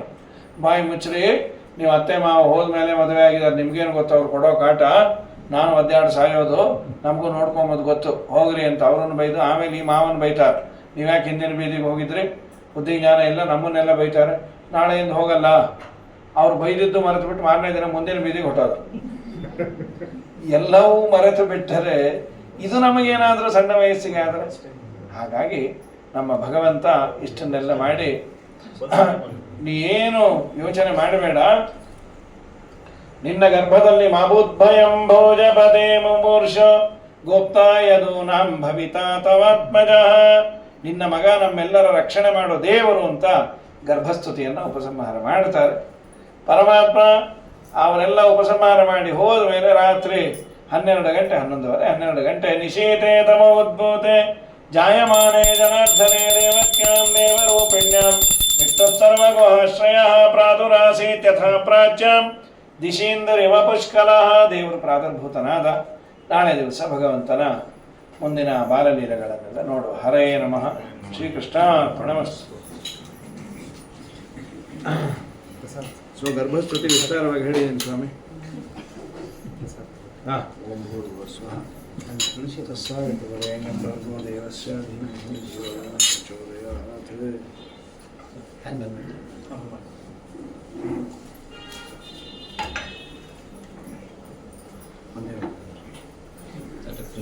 ಹಾಂ, ಹಾಕಿದ್ದಾರೆ, ಹಾಕಿ ಚಿಕ್ಕದಾಗ ಹಾಕಿ. ಊರಿಗೆ ಹೋಗ್ಬೇಕು ಯಾರು? ಇಲ್ಲೇ ಬರುತ್ತಾ ಬಸ್ಸು? ಬಂದಿದೆಯೋ? ಇಲ್ಲೇ ಬಂದಿಲ್ಲ. ಹಾಂ, ಸರಿ ಪಾಪ. ಪಿಕಪ್ ಮೆಜೆಸ್ಟಿಕ್ಕಿಂದ ಕೃಷ್ಣ ನಿಮಗೆ ಸಿಗಿಸ್ತಾನೆ.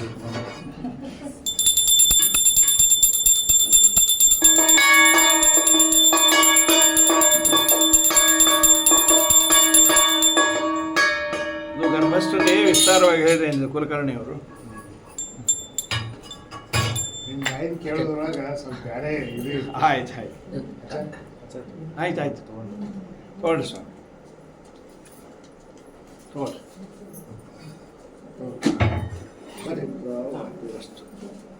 ಸುಖಪ್ರಸವ ತಗೊಳ್ಳಿ, ಬನ್ನಿ. ನಾರಾಯಣ. ನಾಳೆ ಬಾಲಲೀಲೆಗಳನ್ನು ಹೇಳು. ಶುರು ಮಾಡುವ ನಾಡದ್ದು.